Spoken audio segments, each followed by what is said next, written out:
switch advantage in that Scizor lead scenario. A little bit of disrespectful lineup from the Tarian into the Altaria. There's not really an answer for the Altaria in the back. What is the second charge attack for? If she uses the shield here, okay, yeah. No, AJ wins this. There's no way, right? Now swaps make sense. You just get outpaced. You just get outpaced. It's like 6.5 seconds or so for Altaria to get there. It's 7 for Annihilate. Like, maybe you can go double Rage Fist, but that's not enough. No, I think you have to go for the Rage Fist bait, and you have to respect it. If you are Final Boss AJ, you definitely want to protect shield. It's even CMP. It's over. No. I think the Torian had a plan at the start to keep shields for Annihilate, and he didn't stick to it. He didn't stick to his plan. Yeah, it's tough. I think the Shadow Annihilate, in comes Kanto Marowak, and this might be Final Boss's AJ series. If that rock slide landed, would he have tied maybe? Damn. Ouch. So I think the rock slide would have knocked out. I think maybe it would have been a tie. The Torian definitely not sharp. Not sharp. GG. Featured on her team, the Tarian, who is also a former regional champion, does go down here to that. Yeah, he didn't lift the mud slap, and she would have. So yeah, there was no way that the Tarian would have won in the first place. She hasn't gotten to a day number 2 yet in her championship series career. Now she is. Hey, he got his jacket back. So close. I was actually just looking through it. 33 in last season's Toronto, 25 in Los Angeles, 17th in 2024 Vancouver, which was just barely on the edge of that day number 2. I think after this we're gonna get Arrow versus Jacoloco. Number 4. This might be the tournament for the Canadian Final Boss AJ to get to that coveted day number 2. I'm honestly shocked. Everyone knows that Final Boss AJ is incredibly talented. Good morning, Mr. Trent. You decided not to go to Toronto. Was Toronto far for you? You live like Midwest, right? Look back at this series, the Tarian throwing the rock slide. What a razzle-dazzle play there by Final Boss AJ. I must admit that for European it's hard to define Midwest in NA. I feel like y'all even call the eastern part Midwest. You would have to drive in the blizzard. Oh yeah. Oh no, I feel you. I feel you. This is a long drive for you? A clean 2-0 for Final Boss AJ. Could this be her tournament? Could Lick Licky be the hero? I think so. I think the pacing is so good. I also regret it. I'm honestly just because of the flexibility right now pretty scared even for Birmingham. It's not looking like it's gonna storm next week here, but last week it did. And it is gonna get cold next week. A lot of rain on Friday. 4.5 hours. Not too bad. That's 3 countries here, bro. That's 3 countries here. And especially in a meta that is ever shifting like this one right now, it can be so useful. I really think Lick Licky's good. I want to talk about the genesis right here of Lickitung being a prime Pokemon. 4.5 hours is unthinkable. Liu was 2.5 hours, and I wasn't a big fan. I did Dortmund 2.5 hours as well. 4.5 hours. Honestly, I should have driven to Stuttgart. I don't remember what the issue was. I think flights were delayed or something. It was like a 6-hour drive and a 1-hour flight. And I decided to go with the flight, but driving would have been so much cheaper probably. That said, I also just have company, guys.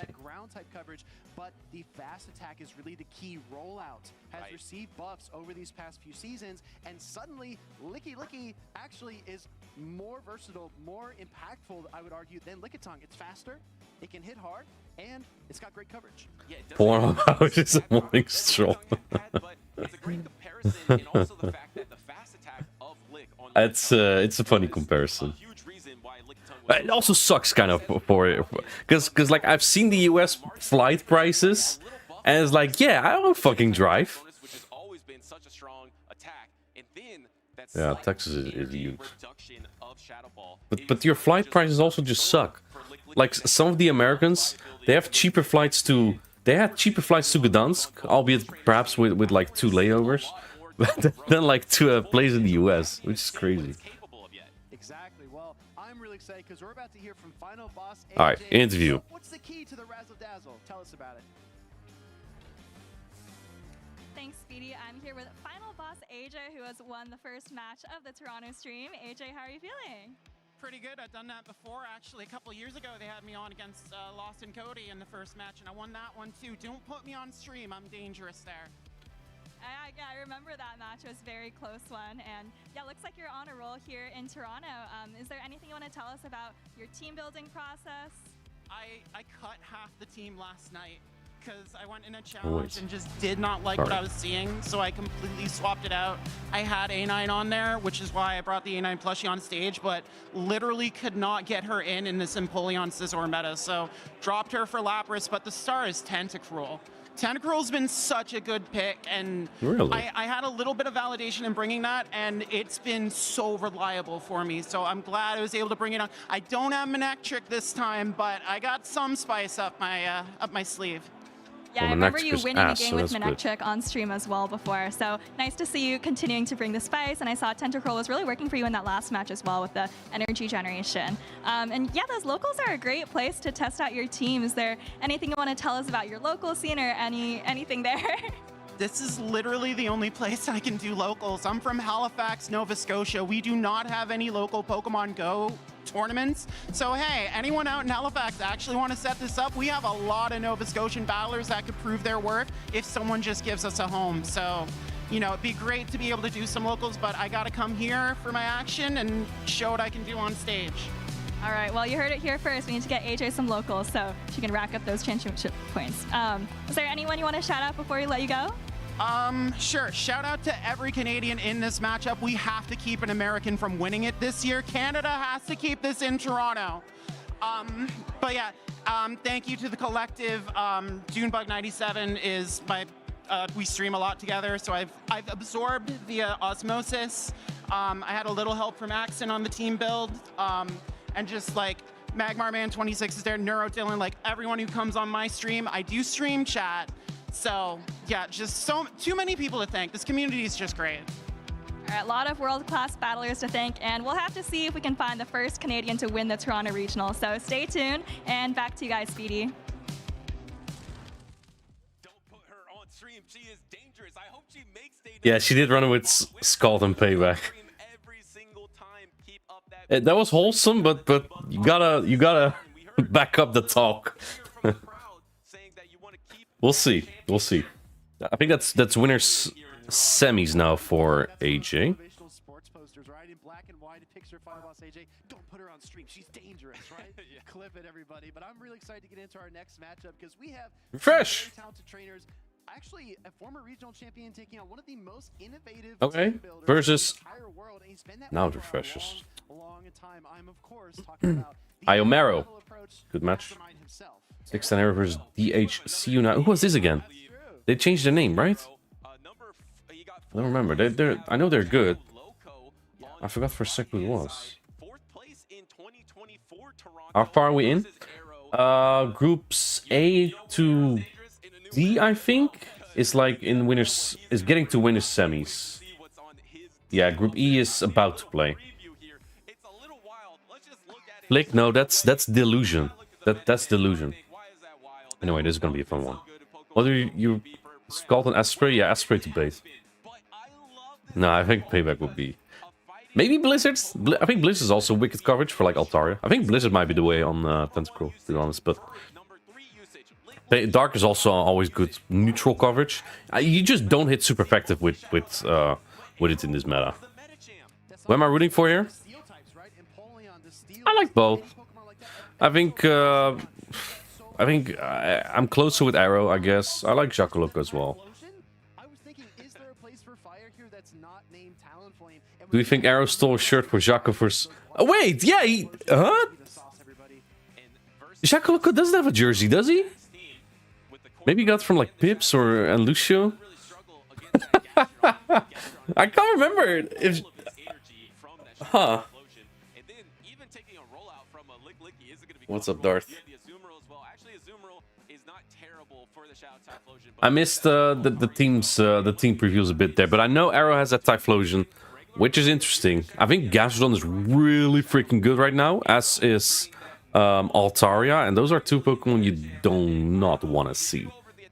Ah, here we go. Yeah, he also has Medicham. I actually think Medicham is interesting coverage, but I think Psycho is also just straight up garbage. You don't one-shot like Ferret. Ice Punch does not one-shot Altaria. Like, in The Sims, Medi wins. I've played that as Medi versus Altaria. I did not like it.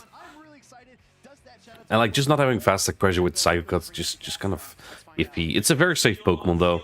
But here's a great lead for Jaco Loco, and looks like Arrow does not have exactly... This is so Arrow. Guys, this is so Arrow. There's a Corv on the opposing team. I don't care. I just played triple week to it. And I think Jaco Loco is really hoping... Get out of here, man. This is the most obvious air cut. Yeah, it's the most obvious air cutter. You know that the opponent wants to shield that preserve. I think Jaco Loco is really hoping for that Typhlosion in the back. It's kind of just an ABB line. It's kind of iffy, but I think if you get this scissor low enough, you can just bubble down probably. Let's go. King Arrow yapping. Stop yapping! Go play. This is a lot of fast attack damage though. Dude, Arrow just claps him now.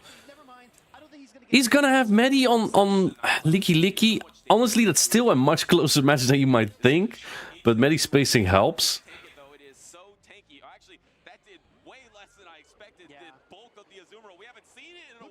Look at the read here by Arrow. He leaves that Medicham in the back, and there's a Licky for Jaco Loco. What a call, and able to have... Oh yeah, of course, Speedy. He's not gonna swap Medi into this. Of course, that's a read. Yeah, Jaco Loco's really hoping for that Typhlosion here. This is smart.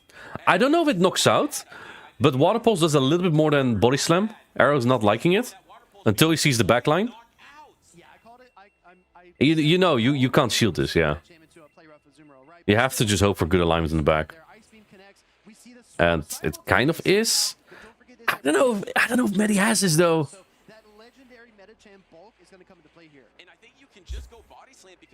Nah, that's Diabolic.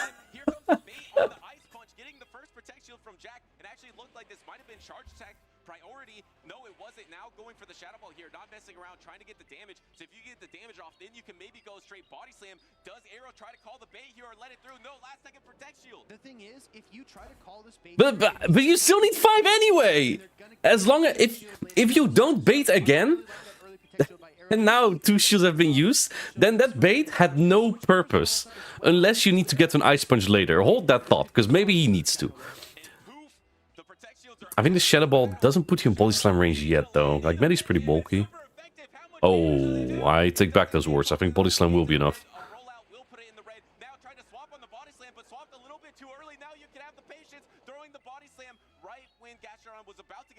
Interesting. That Arrow cook? Yeah, I'm not gonna cook. But he's 2 away, right? Yeah, he doesn't have pace anyway. Dude, if Arrow didn't throw there, Jaco Loco swapped, then he would have lost that game. Wait, that knocks out? I actually didn't think that would knock out. No, look at the bait, guys. Look, the Ice Punch bait paid off. It's so much! I want to see that one more time. Come on, I subscribe to Twitch for this. Come on.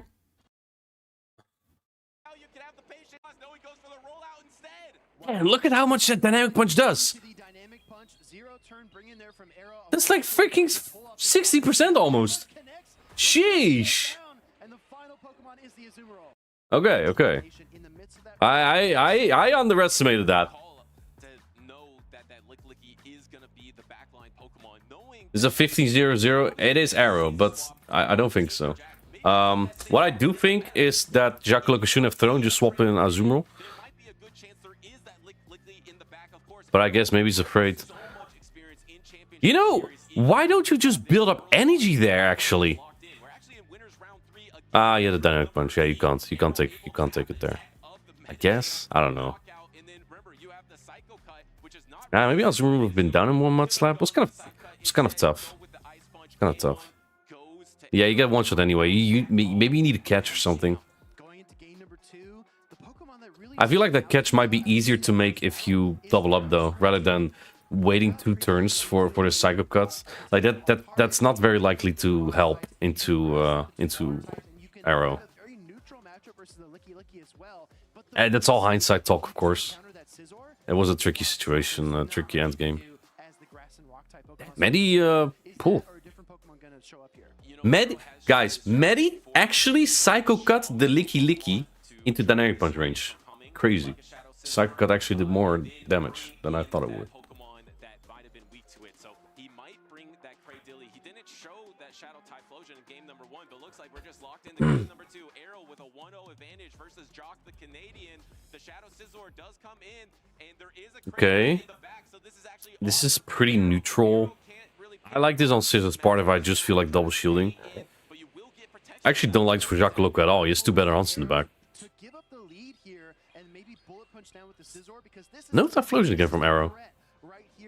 I think if Arrow sees Gastrodon, he's just like, I'm not playing Typhlosion. I guess it's also Azumarill, of course, and Altaria. It's hard to... And Licky. It's hard to play Typhlosion. Oh, he tried to switch, didn't do it though. I actually like that more for Arrow, because you really don't want Credilli on this. He thought about it, right? He wanted to pull the swap, but instead lets the lead go, brings out his own Shadow Scizor, but Jacko Loco's ahead, so he might need to shield here and then bullet punch down. ABA both games to what? Yeah, he did go... What did he lead game 1 again? Oh, yeah, in game 1 he was just absolute crap into Corviknight, of course, but kind of got bailed out by a boost. I don't think you went ABA here. Like, you can get shield vents with Altaria, it's fine. He didn't even go for the Shadow Ball. And Arrow just shields it anyway. Like you said, trying to lure out the Metachamp. Because he doesn't see it here, he knows it's not in the back. And that starts to turn the gears in his mind about what that third Pokemon He did build up to it. Steel weather boosted. This is knockouts, get close. Yeah, it is. That's what's happening here in Toronto on a snowy day. I don't usually experience snow, so I forgot for a second. Here Still, do you come with your own Scizor? I think you do, right? Yeah. But this Scizor will live a bubble, and I think you're 2 off with the freaking ads. Oh, he could have reached. Now he might not. Yeah, now he might not shield. Can you get to 2 Ice Beam to knock out Cradilly? Stays. Okay. A choice. Yeah, and I think at this point in the game, you wouldn't have time to get back to your switch timer either for a late game catch. So it does make sense. Jacques Loco has this now, right? If he swapped immediately, wouldn't he have like outpaced? Yeah, he would have outpaced the 2 moves. My Ice Beam still looks out. I don't think it matters.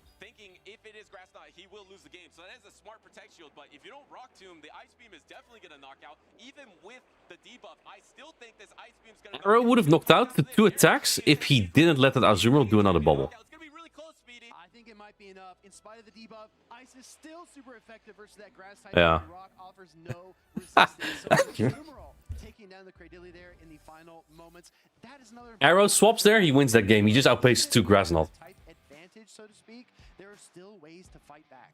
Absolutely, and even though the snowy weather boosted his Night Slash, it was the Ice in the end to take. Yeah, I don't think that one bullet punch was really game changing. Bringing that Cradilly, which you thought had a lot of potential, I agree. Unfortunately, he just. Yeah, it's just so hard for Arrow. I think this matchup is not easy for Arrow because it's hard to counter the steel types. You can almost not bring. I mean, it is Arrow, but it's so hard to bring Typhlosion into a team with Azumarill, Licky, Gastro, and Altaria.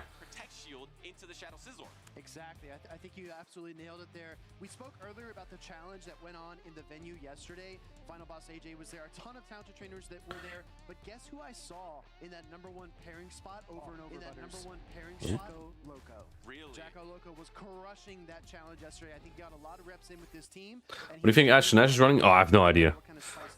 Maybe I've seen teams of him in practice tournaments. I've not exactly memorized. Hey, Biddy! You're awake.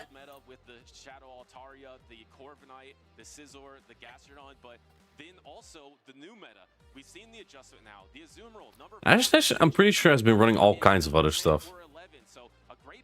Like, he's just been trying out a lot of different things. Same thing as every other last time, yeah, and then they put US. Got this name again, like always.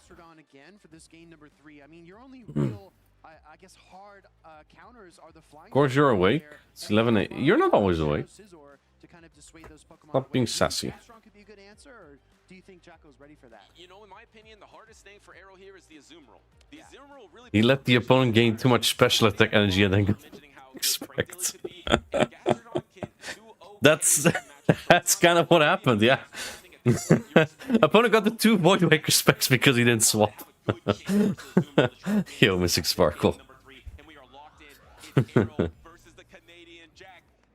Okay. I'm gonna be honest with you. I don't think this is that bad for Gastrodon with shields up. If you get a bait here, this match is so freaking annoying. There's no way you know shield. Yeah. Medi's been interesting. So like, it actually won Arrow the first game.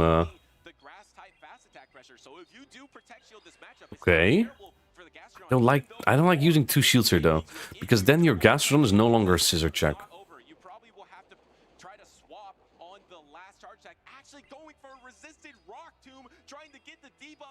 You have a scissor, you don't. Oh! Merrick, can you describe what just happened in RuneScape terms? You live water pools now. I think Shakaloka is going to snipe with scissor. Yeah, bye.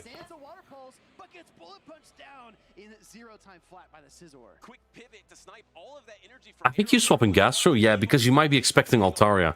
But dude, if it's Altaria, you've lost at this point. Because this Scissor's going to outpace. If Arrow predicted Altaria, maybe he would have even thrown a Body Slam. Arrow knows. If it's Altaria, it's Jover. We see Azumarill. There's... No, that's game over. I like the attempt. I respect the attempt. That was not gonna do it. He ran out of brave balls. There's a triple jacked wave coming up. Yeah, I think Arrow just predicted the wrong thing. Yeah, swapping out that full Gastrodon was rough. That was really rough. Very good play from Jacques-Loco, annihilating that Credilli. Arrow just cannot bring Typhlosion, so like that scissor snipe is just kind of safe as well. This was a tough match for Arrow, I'll admit. And well played by Jacques-Loco, of course. We're gonna have an ad in 20 seconds on Twitch. I'm also live on YouTube if you want to skip that, but battle's just been over, so I'm just saying, you do you. I want to see the back. Whose jersey is that? I didn't see it. You see it, Pogoash? You watch ads? Yo, let's go.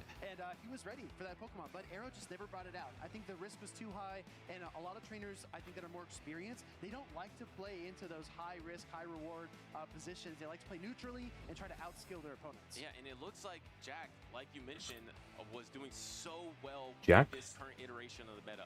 He looked locked in. He looked prepared. Of course, he did lose that game number 1, I believe, and then reverse sweep. Let's see. Oh, wait, what? Joe Eddie is the GOAT? Takes out GCB? Takes out Marto? Let me ask Marto. Why lose? That just means that Scizor really only got 4 to 5 Lil Winery lost? Dude, this is like a catwalk over their keyboard. Who's that? I mean, you look at all the flying type Pokemon in the meta, all the ground type Pokemon, all the grass HDM. and there's so many targets for ice types. But that's the reason we're not seeing ice types on the They only played Vancouver. Okay, with a Reggie Ice? Are you joking me? What the hell does this guy have on his team? I want to know. Who brings a freaking Reggie Ice? Keeps a lot of Pokemon in check. Dial-Up lost too?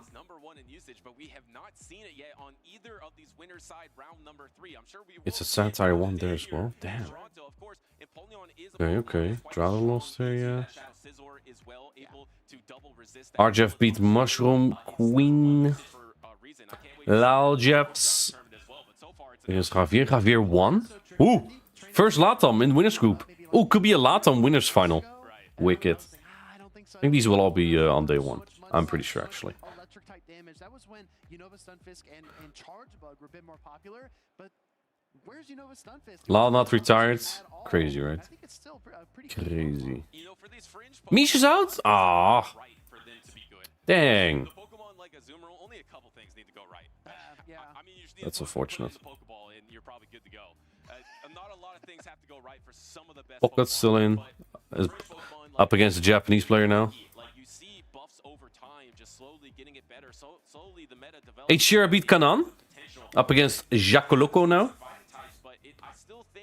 Kanan's a really good player. That's not an easy game. First of Group E have started as well. Crispy won their first game. Yeah, and Elam with 2 buys. Yeah, no, I think a lot of trainers were changing their teams last night at the last moment. So yeah, but that's always...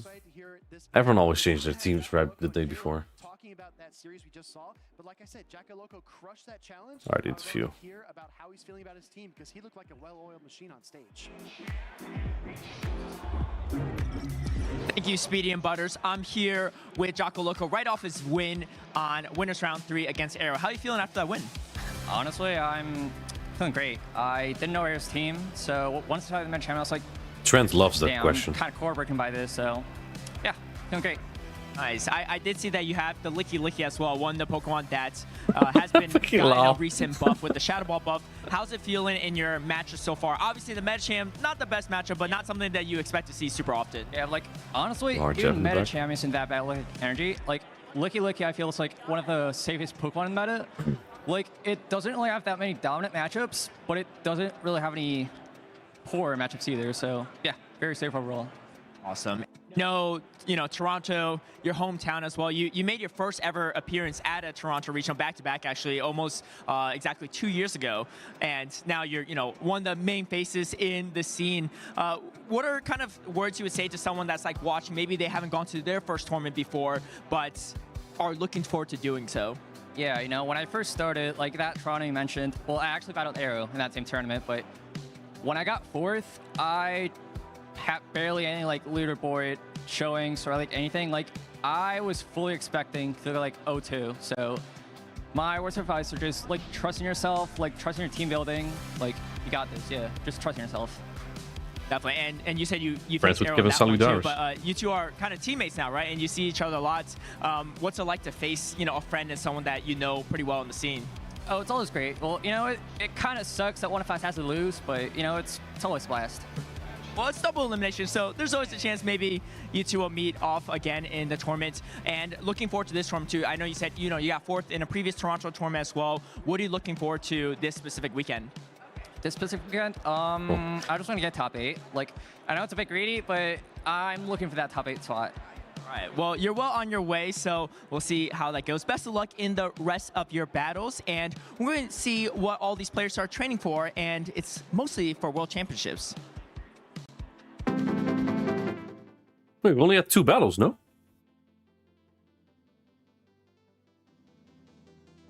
This is a new video? Ah, Mr. Davids! You're not competing in Birmingham, right?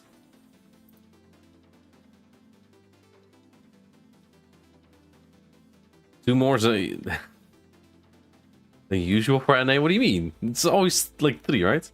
You're not? Really? Wait, Scrim? Weird Team Pizza. Maybe. I did make some adjustments today. And I'm kind of satisfied with what I have for a team right now. Until I probably scrim with someone and I get absolutely annihilated. I'm like, I have to switch all 5 Pokemon. I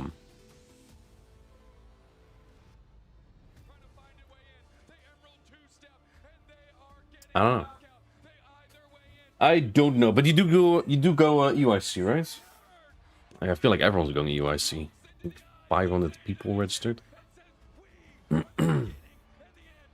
I'll let you know, David. Maybe.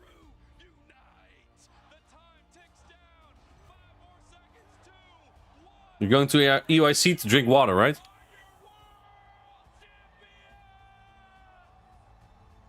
You've only spent... But dude, David, let's be real. Okay, so like...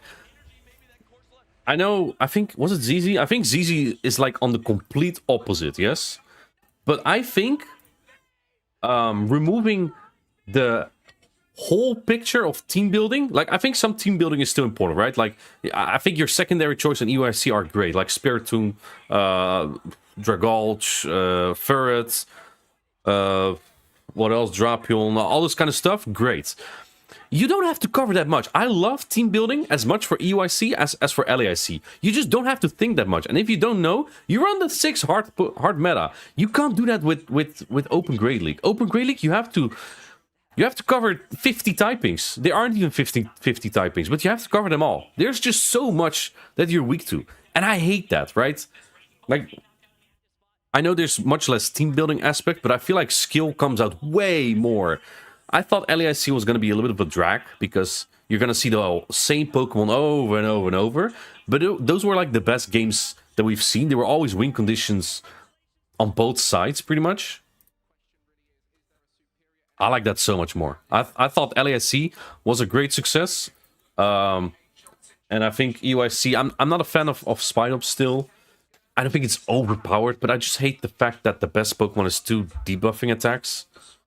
But I think it'll be good. It'll be good. Like, going down shields is also super punishing, so... What does it help to double shield your Spidops to beat Dragulch? Spidops is a fraud and Grimm is a fraud? I agree with one of you. I think Grimmsnarl sucks balls. It's so bad! It's so bad, dude. Like...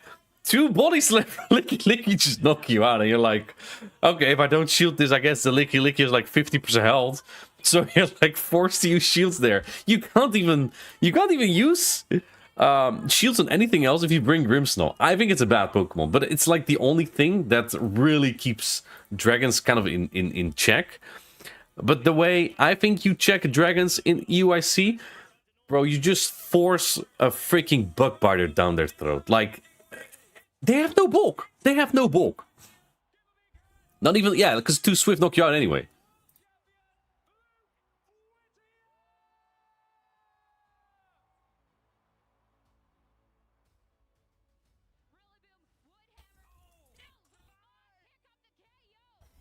Yeah. I did try Grimmsnarl a little bit, but then Drapion became too meta. We played EUIC at a local meta. And I wasn't... Actually, I didn't know Drapion was coming at a local challenge.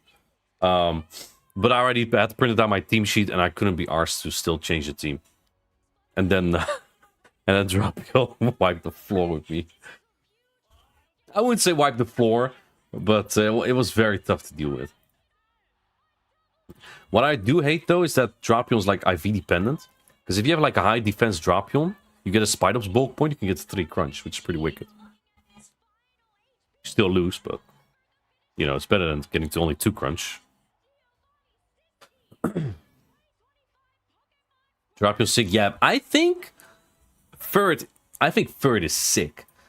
Like, people need to and you know Ferret is sick because people are now starting to bring Spiritomb for it. And you know, Spiritomb is also not overpowered, because if you see how much Bug Bite does on Spiritomb from Spidops, just gets demolished. Yeah, I mean, it's just very neutral, right? I think that's less of a problem in EUIC, because there's so much neutral to begin with.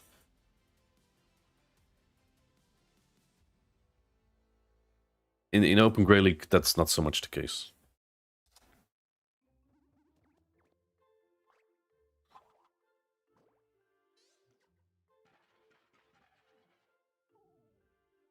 Change IVs for Shadows. Well, there's a Rocket event during Birmingham.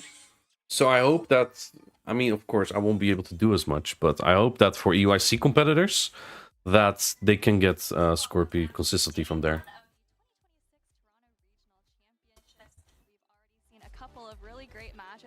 Really great upsets as well here, and there's still a lot of action left to go. My name is Softove, and I'm here joined by the amazing Caleb Payne. I'm sometimes amazing, sometimes not so much. But speaking of amazing, we have some incredible, amazing upsets to kick things off on day number 1. Excellent game. So, yeah, and to top it off, Trent, yeah, if you have a Pokemon you want to try out, you can only TM on the Friday, I think. The day you already have to basically kind of lock it in already. Yo, what's up, Wes? Wait, is Joe Eddie on stream? I want to know what he runs, dude.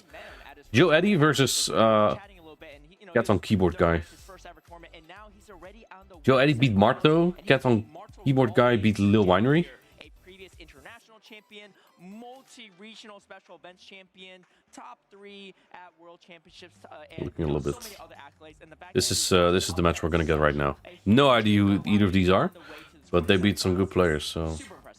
Yeah, absolutely. And your first season to get that huge upset, I think Marto was actually the 1 seed. Okay, here they are. So gotta be a big confidence booster. Shadow Gyarados. Other than that, not really weird picks here. RJF Cooking, yeah. Is gonna be a lot on Winners Final? Oh, not yet. It's gonna be, oh, he's gonna be on stream next against Rat Nixie. Nixie, sorry. Yeah, you're right. It is HDMV's 2nd ever tournament, and he actually brought a Regice in his 1st ever tournament as well. Yeah, he did. We just looked it up. But Shadow Gyarados is definitely more respected to be respected. Is Shadow Gyarados really good? I always hate the non-step damage output. I guess in Grey League it's more viable because you actually like are able to almost one-shot things with Aqua 2 and Crunch, but other than that, I just don't think it's that great. Typing is good though, I guess. There's very few electric. I'm surprised we haven't seen a lot of Charjabug, because I thought that was a Pokemon that was really coming up, but I guess people really resort to Licky Licky and a ground type now. I think we've seen Kwak every match so far.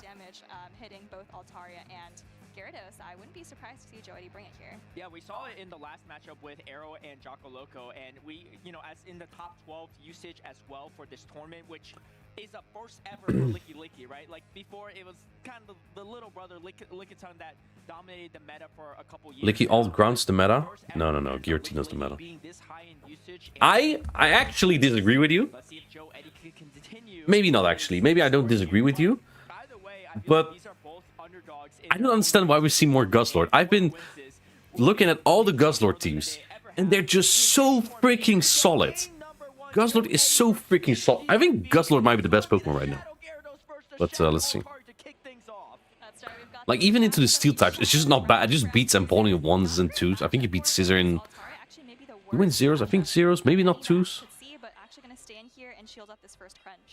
Yeah, I tried Guzzlord a couple times as well. I mean, it's hard to pair with Giratina, but... Okay. A drop. Look at this, by the way. This is super effective versus neutral Dragon Breath. That's how bad Gyarados is. Okay, tries to catch. Actually gets the catch. Was a very late one, but you got it, I guess.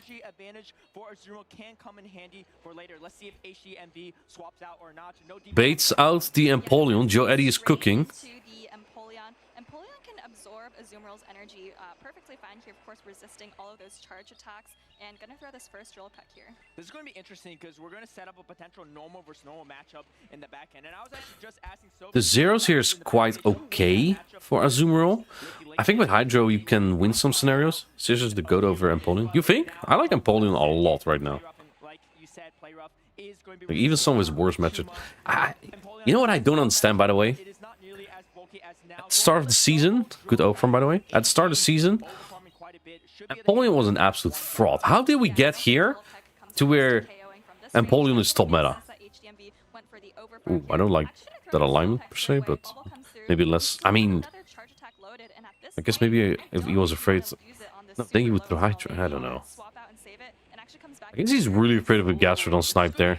This is a juicy farm down. Amp was a fraud last season. Yeah, but why? Like, the meta is not like that much changed. That's a good shield. I mean, there's a Hydro on that Amp. Yeah, there is a Hydro Cannon on the Empoleon. Let's see if HG does bring in opposite bring in the Furret instead. And it's going to be Did 3 body slam knockout here? I mean, just still shield on the Furret, but the Dene? That was not a terrible matchup if you want CMP. That's definitely electric coverage though. I guess maybe it was the combination of like I think one of the struggles of last season was not building too weak to the Dene. Not that it was that great, but it's so easy to be like 4 times weak to the Dene. He tried to switch earlier? Then it didn't go through, I think? I don't know. Look confusing. Let's not forget there's still a move on the Empoleon. In comes the Empoleon for the combo play. This Hydro Cannon should KO or it'll be super close if it doesn't. Let's see, is it enough? David glazing Scissor. I think Scissor is good, but wait. Yeah, it's a shield. This is good, dude. Yeah, there is a lot to dissect. Like 2 bullet punches up, you just beat them.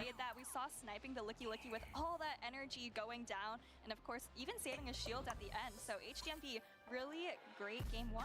Yeah, and you know, not only that, but I'm surprised we haven't seen any Talonflame yet, right? Have we even seen what the meta is this? Any weird movesets here? No.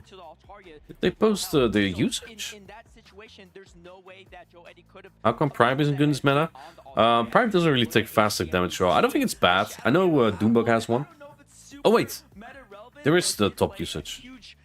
I must have missed that. Crazy. Yeah, I think HDMB did come out of that lead situation in a little bit of an advantageous position, even with the catch on Joedy's side, right? Catching the crunch on Empoleon number 1. Altaria, Ferret. No talent?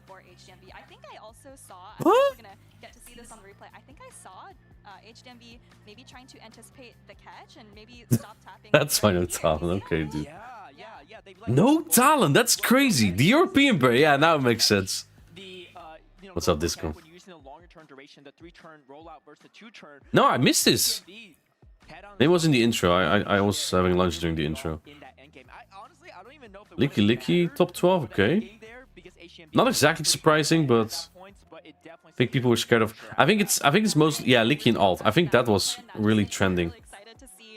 And honestly, I'm just gonna be real with you. I think NA just hates Talonflame. Like, they never play it. They just don't. That's sad. This is only Shadow alt, by the way. I think if you combine the usage of Shadow and regular alt, Altar is probably number 1 here. We've already seen 2 Shadow alt.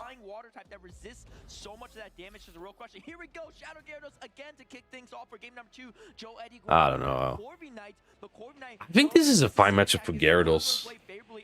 I hate to admit it because of Trent, but Dragon Breath going to do a little bit more damage. As you can see, the health bars already favoring HDMD's Gyarados, and first Aquatil's going to come through.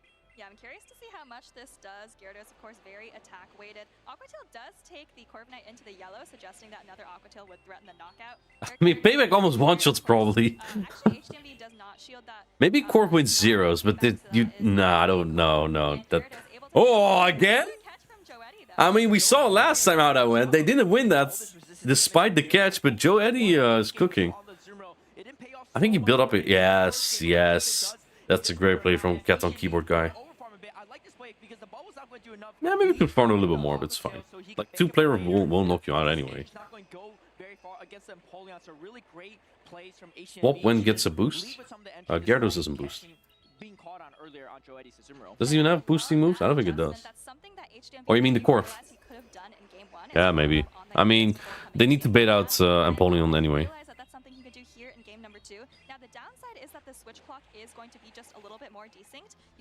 Dude, I hate this as a zoom rule.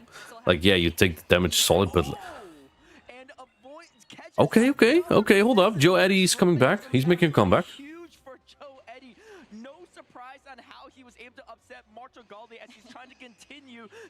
This is... I like this a lot for Joe Eddie. But, bro, that Gyarados can actually get so much farm... Never mind. Never mind. the Empoleon. Now he can overfarm quite a bit. Almost at double. Oh, it catches the air cutter on the Gyarados. Suboptimal. Neutral damage though, but Suboptimal. Now you can just soak it up Azumarill again. I don't think it KOs and it doesn't. So Gyarados is going to be able to farm this down all the way. Bro. That's massive. So much energy on HP. You just go on Azumarill, right? Yeah. 2 charge attacks on the Empoleon and I believe 2 Aqua Tails on the Gyarados as well, but just gonna throw the crunch. Those scent attacks almost did more. You know, Joetti again has the Licky Licky in the back that's going to see the Furret, but this time You don't want to soak the energy on either Pokemon, right? The problem is Licky Licky cannot farm down Empoleon. Joetti does have that shield advantage, so it's still in some ways anyone's game as What do you do here? Yeah, I don't disagree there. I mean, I'm pretty sure Licky Licky loses the ones to Furret, but you might be able to get to another charge attack. Because Furret does have resisted Sucker Punch. Maybe trying to go for the aggressive Sucker Punch down, but you can see Joetti trying to pivot over, and he does bring in the Licky Licky. So now it's going to be that head-to-head matchup. I think one turn ahead for the Furret is going to be played favorably, but the full rollout comes through because of it. Yeah, that is unfortunate. I mean, I don't even know maybe if you should go for Trailblaze here. This is your last Pokemon. Those were Swift. You wanna start ramping up. I think now the next Swift might not knock out. You can just land another Swift with the Sucker Punch. But I guess with Sucker Punches... Let's see. Right, because there's still a shield on the side of Licky Licky. Yeah, maybe with Sucker Punches the next Swift would knock out, though. You have to shield here. Yeah. What I don't like, though... I mean, Furret will probably outpace anyway. It's so close. I do think Azumarill would get to another charge stack, but I think it doesn't have enough energy to do so. Like, it will live the Sucker Punch to get there, but... You have to throw! You live one rollout here. Joetti thinks that he doesn't. I think you barely live the rollout here. Yeah. That's the thing about Licky Licky, no fast stick pressure unless it's Stalin. Cat on keyboard guy wins. Dang. Joetti played really well though. Like I would say very unfavorable alignment for him. He caught 2 attacks that he kind of needed to. Very still good. Yeah, going straight Swift here maybe was the play. I don't know. But maybe you should just Sucker Punch down a Azumarill if you Trailblaze. Close game. Well played. Who would have saw it coming? Not me, and I don't think a lot of players, and maybe not even HGMB himself. Why am I getting attacked here again? Tournament, and now he's going to the winners semifinals, winners finals, I should say, in his bracket Group B, in his second ever tournament, and in one of the largest tournaments today. Ah, Mr. Gaston! Are you going to Birmingham? I need everyone to stay home so I can win. Beef B David and ZZ already assured me they're not going. You'll stay home, great. Lao, staying home, great. You see the waiting in game 1, just so many precise plays and understanding of where energy should be used. It's gonna be Cat on keyboards versus It's a Satire. David told me he was going to Birmingham. What? Excuse me? Wait, are you going to Birmingham? You're going to Birmingham. Even though you throw a resisted crunch at the Azumarill, it just made it easy enough for the I can actually just find out who's lying here. Enforcing that entry on the Empoleon matchup. And hey, I mean, Licky Licky might be the new normal type of this meta, but Furret is also here to stay. Yeah, the body maybe they both are. Enough, on Licky Licky. And, you know, you were supposed to go, but you chose your wife instead of Pokemon Go Satch. Yeah, I guess sometimes. Understandable. Yeah, I'm not the best lip reader, but HME, I think in that last thing, what's this? Really? I got to it? And you can see he's feeling great about it. And of course, how could you not feel great, right? Such a Mr. Tristian Deliano. Your first ever tournament performance, and you know you love to see that, especially for newer players in the scene. Yeah, I mean, I would say after just watching 2 games from HDMV, like maybe a dark horse interview with Catman. I think really clean plays throughout the series. Yeah, I'm really curious to see. I'll turn on a light. Go for that Shadow Gyarados, right? Because we've seen it in some limited metas, but it's rarely done well. Wait, was that was that? No, it was winners semis. It was not winners finals. You go to EYC. Ah, bon chance. I will not be advantage in those situations. I will not be even against competing. Fortinet. It's a steel type that resists your Dragon Breath damage, but you're taking resisted sand attack, and it seems to be not a problem for him at all. The man just makes sure everyone stays home and goes to take the... I am desperate to win a regional, bro. I need it for the travel award. Because I'm not playing EYC. And I want the NAC travel award, so I need to win Birmingham. That's why I'm desperate. Yeah, and that was a great meta read for him back in Hawaii actually in 2024. But outside, and Zwiles has quite the caliber, right? And such accomplished player in his own right. And it's rare to see someone be able to replicate some of that success with the spice picks he usually brings. But hey, HDMV brought it here, and so far, that Shadow Gyarados is looking good. All right, well, I think we have an interview with... Yo, Elmo! Maybe we can get... This one is not hosted by me, unfortunately. I mean, they had to do pricing, I guess. Alright, let's listen to this real quick. I'm here with HDMV, who just won a matchup on stream. What an incredible call, Shadow Gyarados. We've been talking about so many spicy Pokemon, but your Shadow Gyarados was the true star of the show. Right, so, Gyarados kind of just... What do you want me to say? Yeah? I mean, we kind of had this idea. I'm here with some of my buddies, and we came up with the idea. I want to run some spice. Don't want to come here and run some really basic meta stuff, you know? Last year I red dice. Don't know if you guys remember that, but I was on stream. Anyways, Gyarados, it kind of just loses the fairies, but aside from that, very, very solid coverage. Beats a lot of things that my team kind of is weak to. Originally, I wanted to bring Samurott. Ran that in a few practice tournaments, didn't do very well. So we kind of just switched it up. All right, we got to run something else. Another water type, probably the most flexible. Wait, what did he say you run? So we went with Gyarados. We, as in, you know, maybe next stream or the stream after, you might see another one.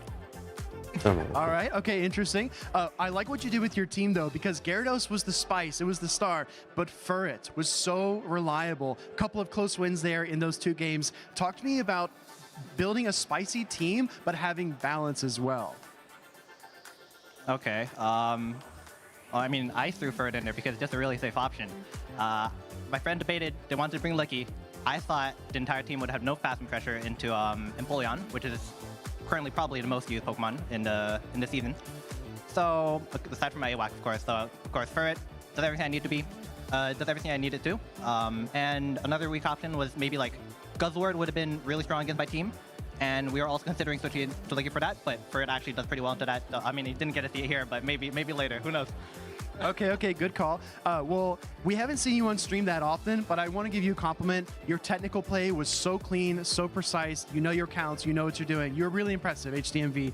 Was there anybody that you want to shout out to before we wrap up? Wait, I want to say one thing first. My opponent caught me a lot. They played very well. So I just want to say that first. I might have thrown on very obvious timings. So I tried to play around that. Empoleon, you know, as we want hard check, so it worked out pretty well for me. Okay, shout out. I came here with 4 of my buddies. Usually I wouldn't travel. Again, this is my second tournament after previously was last year Vancouver. But I flew here on a delayed flight. So I got here 6 a.m. in the morning. With no sleep for 14 hours. I was on a flight. Yeah, anyways. I'm here with 4 of my buddies. I want to shout out DHC United, right there. You guys got to see him. C-Chen for Ray.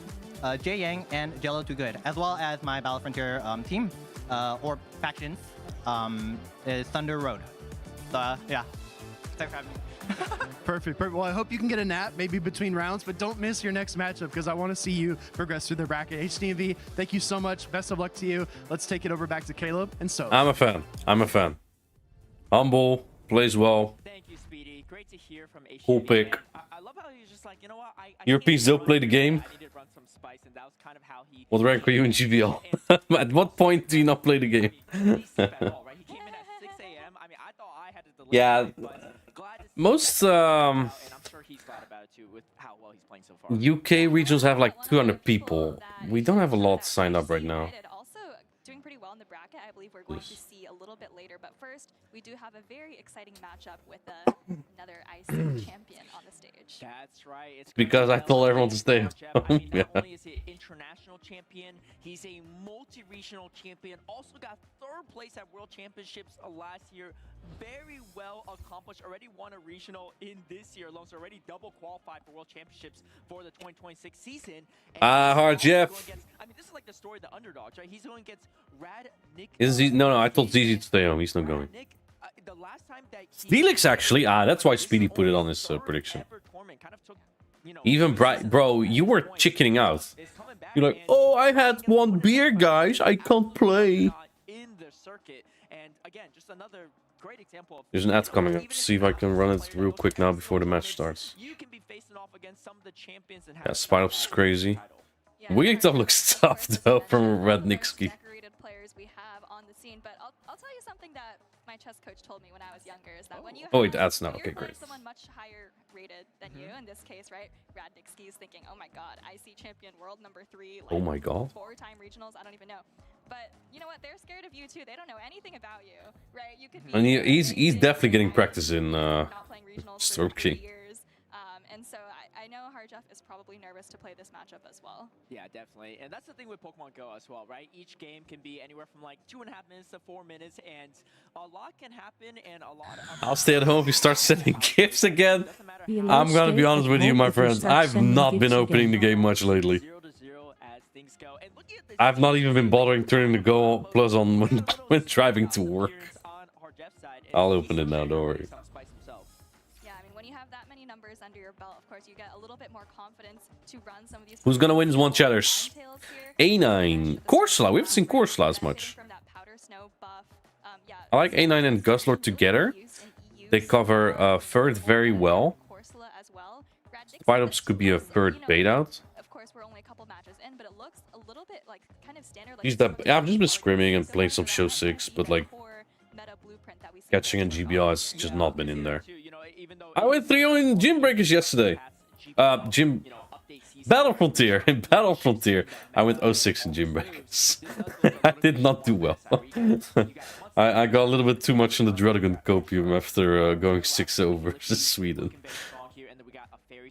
Plus a fighter, plus Altari, plus the Steel type Empoleon. Empoleon, I think, was #1 in usage in this tournament, so very high up there, but for a good reason. It's just so safe, and not a lot of Pokemon, not a lot of fighting types in this meta, and most of the fighters have to respect the super effective Drill Peck as well.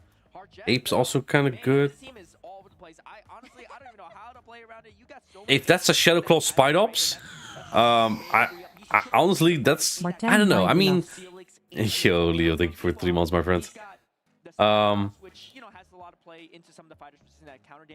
Like, yeah, I guess Ape Wiggly Core could make sense. God, that matchup versus Spite Ops is awful. Corsola to bring into Rat's team. Yeah, no, you're very right. I mean, it's 4 out of 6. It's still fine.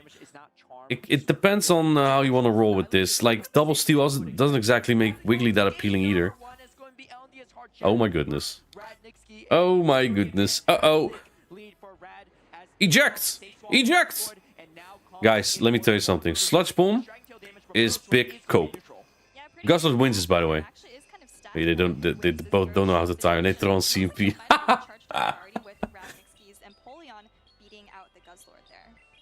Empoleon wins 0s here, Guzzlord wins the rest.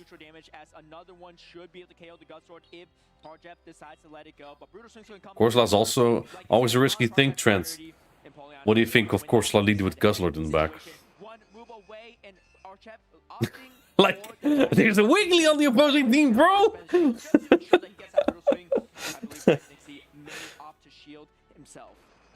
I think that the Corsola might be his least of his concern. The Wiggly is like...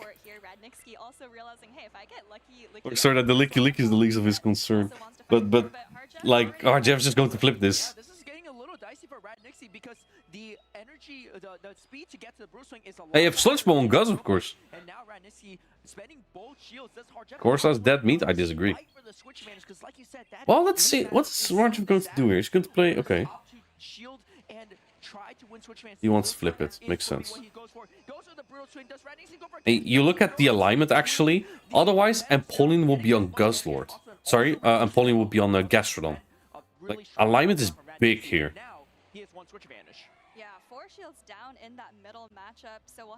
But like, I could have also seen a farm down with the Empoleon. Jesus. Alright, look, guys, Sludge is a pathetic attack. If I run Guzz, I would always run Dragon Claw. Good, our RPS of Florges, I guess. But like, Guzz never really wins fairies. It's so niche that you ever get something out of that. Sludge Bomb is just weak damage. Licky, and if Radnixi pivots over to Gastrodon, he can do a good chunk damage with those. No, dude, he just stays in. He gets to another one. Whoa, okay. That was not necessary. That wait. Ah, yes, yes, Sludge. That's why Wiggly's fine. Yeah, this is kind of tricky for Hard Jeff. I think he was trying to bank a Hydro Cannon before switching out, but I don't think you have the health to get there. Yeah, you see Empoleon go down, and Corso's now going to come in, but I mean, there's still a half health Licky in the back, so this is looking pretty good for Radnix. That's a choice. It's not even a choice I hate, but yeah, Hard Jeff loses now. Well, Licky's not even in power gem range. It's over. He's one off. For some reason, Radnixi waited a turn there, but it worked anyway. And that catch is going to kind of win him. That catch won him the game, like 100%. Even if... yeah, the game. Even if he would have... Actually, storing a Hydra was the only play there. Like I agree that Hard Jeff did that. Like, this power gem is not going to knock out. But like you needed that catch because the Licky could just store up energy, right? Damn, well played. Yeah, he had to leave with Hydro. He had to. There was no other play. And it was just kind of iffy for Hard Jeff. I mean, Hard Jeff was very eager to throw in the first place, but it would get to CMP anyway. So I think that Radnixi probably would have got the attack regardless. Take a look at his team, and like you said, might be the meta team here for the season. Yeah, and I think key moment for that match was the Gastrodon catching the Hydro Cannon on Empoleon. Not only do you get the catch and desynchronize the switch timers, also that Mud Slap coming through, I think is actually what allowed... And I guess now Radnixi knows that Guzzlord wins the evens versus Empoleon besides zeros. Really hard for switch advantage, investing both shields, but as you mentioned, didn't help Hard Jeff as much, but that probably was the only chance he had, was to fight for switch. And you can see Licky going for that aggressive farm down. It was absolutely massive for Radnixi, and of course, even catching the Hydro Cannon, it didn't really even matter, but it was really came down to this, putting it in that Mud Slap that comes through, and I think that timing of that Hydro Cannon throw is what then allows this Gastrodon to farm down, because you see how close the Empoleon is to the Hydro Cannon. That's right, and I mean, the Metal Sound doing resistance damage, doing absolutely nothing to the... Yeah, you could take shield advantage, but I guess he really wanted alignment, right? And alignment would have been big for Radnixi, on the other hand. Right, because having, what's it called? Gastrodon Empoleon? I would like that alignment. Not that he knew in this match, he's already done better than he ever has in the first place. 2 years off, right? Third tournament ever, and he's not facing any like no-name player. This is Hard Jeff, right? One of the biggest names in our entire circuit, arguably one of the best players in the entire world. Yeah, Caleb, this is what I'm telling you though. Like, if you don't see someone compete for 3 years, hey, you don't know what they've been doing for those 3 years. They could have been training for this exact moment. So, Radnixi, yeah, but you're right. Got to be feeling really good about the ABA to Wiggly is disrespectful though. What's the thought of that? Is Hard Jeff thinking my opponent cannot lead Wiggly? Like, Wiggly Gastro Core is just a pretty common good core. Like, you know, those two it's like impossible to break those two. Yeah, and Radnixi not even bring the Annihilate, right? I was saying it has What could you save switch? I don't know. I feel like Wiggly lead is very possible. You have 3 targets. 1 neutral, 2 bad. Though Steelix, I don't even consider that hard of a Wiggly check, to be honest. Like, the zeros is just fine. Maybe not if they have Earthquake, though. Like, at the time, when I played Wiggly versus Alejandro, he had Crunch, and you just almost win that. Wiggly's a crazy pick in an emo meta. Yeah, all those emos, man. Crazy. I think fairies are fine. Like, whether that's Wiggly, Clefable, I mean, Clefable died out already. Florges is a more common one. What does Steelix need to be good again? Good attack. Like, right now, you lose zeros to Altaria and to 0 and 1s to Shadow Altaria. Which I think... That's why I didn't want to run it. You're going to play a lot of Pokemon Go in that loser's bracket. Yeah, I think it looks like maybe you need to down here, so waiting a little bit for that. I'm sure the players are thinking about what teams are going to... No, I think fairies are fine. I mean, you talk about that I like Wiggly Gastrodon is a really good core. It's an almost unbreakable core. Alola Ninetales Wiggly checks Jellicent. Other fairies are iffier into that. I don't like Florge into Jellicent as much. Florge can flip, yeah, but also has no bulk. Like, besides the long run, Florges lose like almost every zeros. Has fantastic play into Lone Ninetales, the Spidops. It's got a lot of neutral play into the Guzzlord. And it can hit back into the Steelix and the Impulse. Yeah, the thing with Steelix is you have to go down shields to actually win matchups. Like, it forces matchups, it's fine. But, like, do you need that? You force matchups for alignments.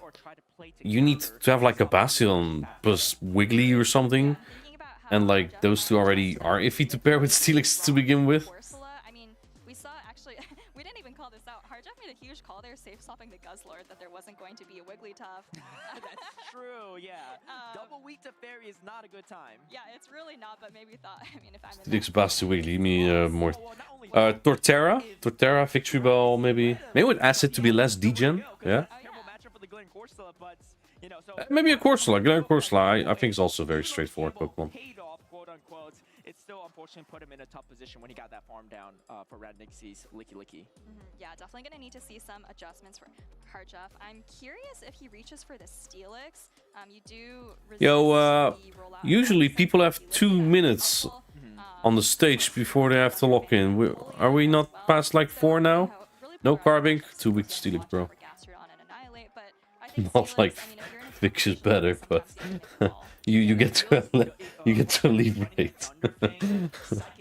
Earthquake variant. So Earthquake does have a lot of neutral play into Gastron if he does end up in that situation. But here we go, game number 2, LNDS Hardjeff versus Radnixie, and it's going to be like this match as the Glen Corsa looks like Radnixie feels the same way.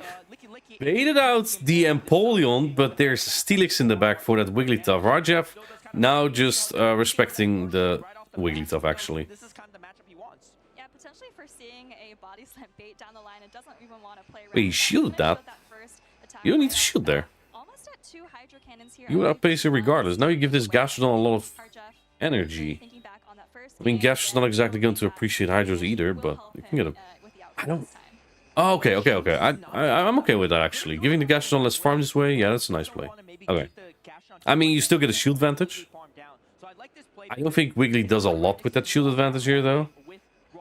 Resisted damage, so this gives Hardjeff a lot of opportunities to overfarm. He's already at the back-to-back Hydro Cannon. Radnixie not going to shield this up. This is really good for Hardjeff because now not only does he have an energy advantage, he doesn't have a lot of health for this Gastron to farm down like we saw in that first game where Radnixie was able to farm down Licky. Yeah, maybe he's thinking it's the same again. Imagine if it would have been. Here, like you mentioned, minimizing the farm down for this Gastrodon. Might be 1 or 2 more mud slaps, but either way, I mean, you have such an advantage. Now Wiggly comes in, Steelix comes in. You know, even though Hardjeff is putting in all the effort to make these tiny adjustments, I think does have Earthquake, but like, yeah, this is a brutal matchup. Even with 1 shield, this is pretty good for Steelix. The Psychic Mace comes through, and it's not going to do a lot of damage, but it has a guaranteed debuff chance for the defense. So the Thunder Bangs just start adding up even more. The problem is you don't really want to spend a shield if you could avoid it. In comes the new you need a lot of Gastro energy to get this done. But I think by the time you actually have the Gastro back in here, the timer's already going to be up, so Gastro is not going to even be able to get farm here. Do you spend one of your first shields, or do you put everything on the Gastrodon? And he looks like it's going you have to put on Gastro. Timer's up. There's so much HP. Bait the body slam. Bait the body slam. He's not even throwing. Yo, Luna. Buenos dias. Radnixie, of course, does still have, I believe that was the first Protect Shield he used all game, and it's still a lot of energy on this Gastrodon as well. And another water pulse. See, bait the body slam. Put Glen Corsa in a tough position. As you can see, Hardjeff opting to shield the Glen Corsa. I do like this play because you definitely want to take out this Gastrodon. You don't want to get hit by 2 water pulses. Yeah, we for the potential guaranteed shield there, thinking that it's doesn't even do remotely enough. By the time you get, like, this Corsola will come with another charge stack, timer's gonna be up again, so Wiggly doesn't even get energy. Energy though, and health to get off this power gem. Goes for the Nightshade instead, double resisted, but it should be enough to KO the Wigglytuff as Radnixie going to spend that. How much HP does Steelix have? King gets the Ice Wind, real question, but the switch timer's up, and in comes the Steelix. Now comes the Icy no. Wind. Neutral damage, but this is Mr. Jangles. Yeah, I feel like My friends sending a virtual hug. I know how much practice you put in, but not even gonna risk just going for the Thunder Fang down. Gonna throw this zero bubble. we will see you at NASC. I will see you at NASC. I don't know if you go. You probably go to Orlando. I think you go to Orlando regional. That would make sense. I think. Yeah, RJF with the RPS. You're ready waiting. At the venue, right? Ring wheelie again? Yeah, it sucked here, but if it's on Korsla or Spidops or Guzzlord. Yeah, really interesting team. You see in game number 2. And I like the strategy. It's just that RJF brought both steel types. Right, he bait out Empoleon with Licky Licky, it was nice. Licky and Wigglytuff in the back, and Gastrodon with that steel counter in the front. So RJF really made a great team read there. Yeah, dropped the Guzzlord, which I think was for the right call in case there was a Wigglytuff, which there was. And luckily it wasn't in the lead for RJF. And getting the matchup he wants with that Steelix, just wearing down that bulky fairy type. And of course, after this, we'll skim through the bracket another time. Group E and F have been playing, I believe. That's the groups of like Colin and Ilum. To mitigate as much damage as possible, even in the matchups where he's favored, and so that he doesn't have to shield any bait moves. And you know, the switch timers this season, they're a little bit shorter than they used to be. Allows players to make these in and out weaves throughout the matchup to really make these matchups a lot more dynamic. Yeah, and you mentioned that Empoleon Licky Licky matchup expertly played, and I think that's the kind of thing that you get an intuition for once you've just gotten a lot of reps. Right? I remember when you used to go to Toronto, bro. It's just to get off one Hydrocan versus the Gastrodon, so I'm not the only one here. They have 200 people, they're fine there. Instead of letting the Gastrodon farm you Never, that's not true. We played in one of them. What does Ratnixie do in this game number 3? RJF pretty much played the same lines in game number 1 and 2, except swapping. Jacoloco beat H. Sheera. I'm a big H. Sheera fan, but he lost. Going pretty far in the lose bracket though. Colin won his first round, Battle Bill won his first round, Khaleesi won the first round. Ilum had 2 buys. His opponent as well. Actually, oh, that's not true, no. They had a buy round 2. You humiliated me, so I'll never return. That was losers round 1. Was it? Or lose round 2 or something? It was humiliation. Oh boy, I saw a little sneak peek at what he locked in. Let's hope there's not Annihilate in this game, because he brought triple weak to Annihilate in this matchup. There is! Oh my goodness! Thank you for the spoiler review, Caleb. What is RJF doing? No respect for the Shadow Annihilate. And let's see if it's going to backfire. I mean, look, at least this Pokemon hit Annihilate. Like, Empoleon can almost one-shot it. Psychic Fang still chunks. Just had a beep in my ear. Ouch. Pogo Ash. That's loud. No. Screw you. I am concerned. Yo, Mr. Coop, when do you play? Shields, okay, step 1 to taking down Annihilate. In comes Empoleon. He swaps in the Empoleon into a Gastrodon. Very curious play from RJF as Ratnixie. Oh, he's gonna bait with the body sim. All the moves are resisted, but shielding even the lower damage move. What am I watching? Shield a piece. Ratnixie, I was gonna say Ratnixie spending the early shield might be okay because RJF can just throw 2 moves at the Annihilate to take it out. But now they're on 1 shield apiece. That's gonna be a complete different story. And you only get to 1 move here. Yeah, you only get to 1 move here, and this is gonna. Oh, I love this! Yes! Oh, I was looking at it. And I was like, is he gonna catch? Oh, good luck with Annihilate now. Mr. Ross, boss, why are you offline? Oh, he comes out with an attack. Does he? Oh, he came out with an attack. That's huge for RJF. You can't take out the GOAT like that. Not that easy, at least.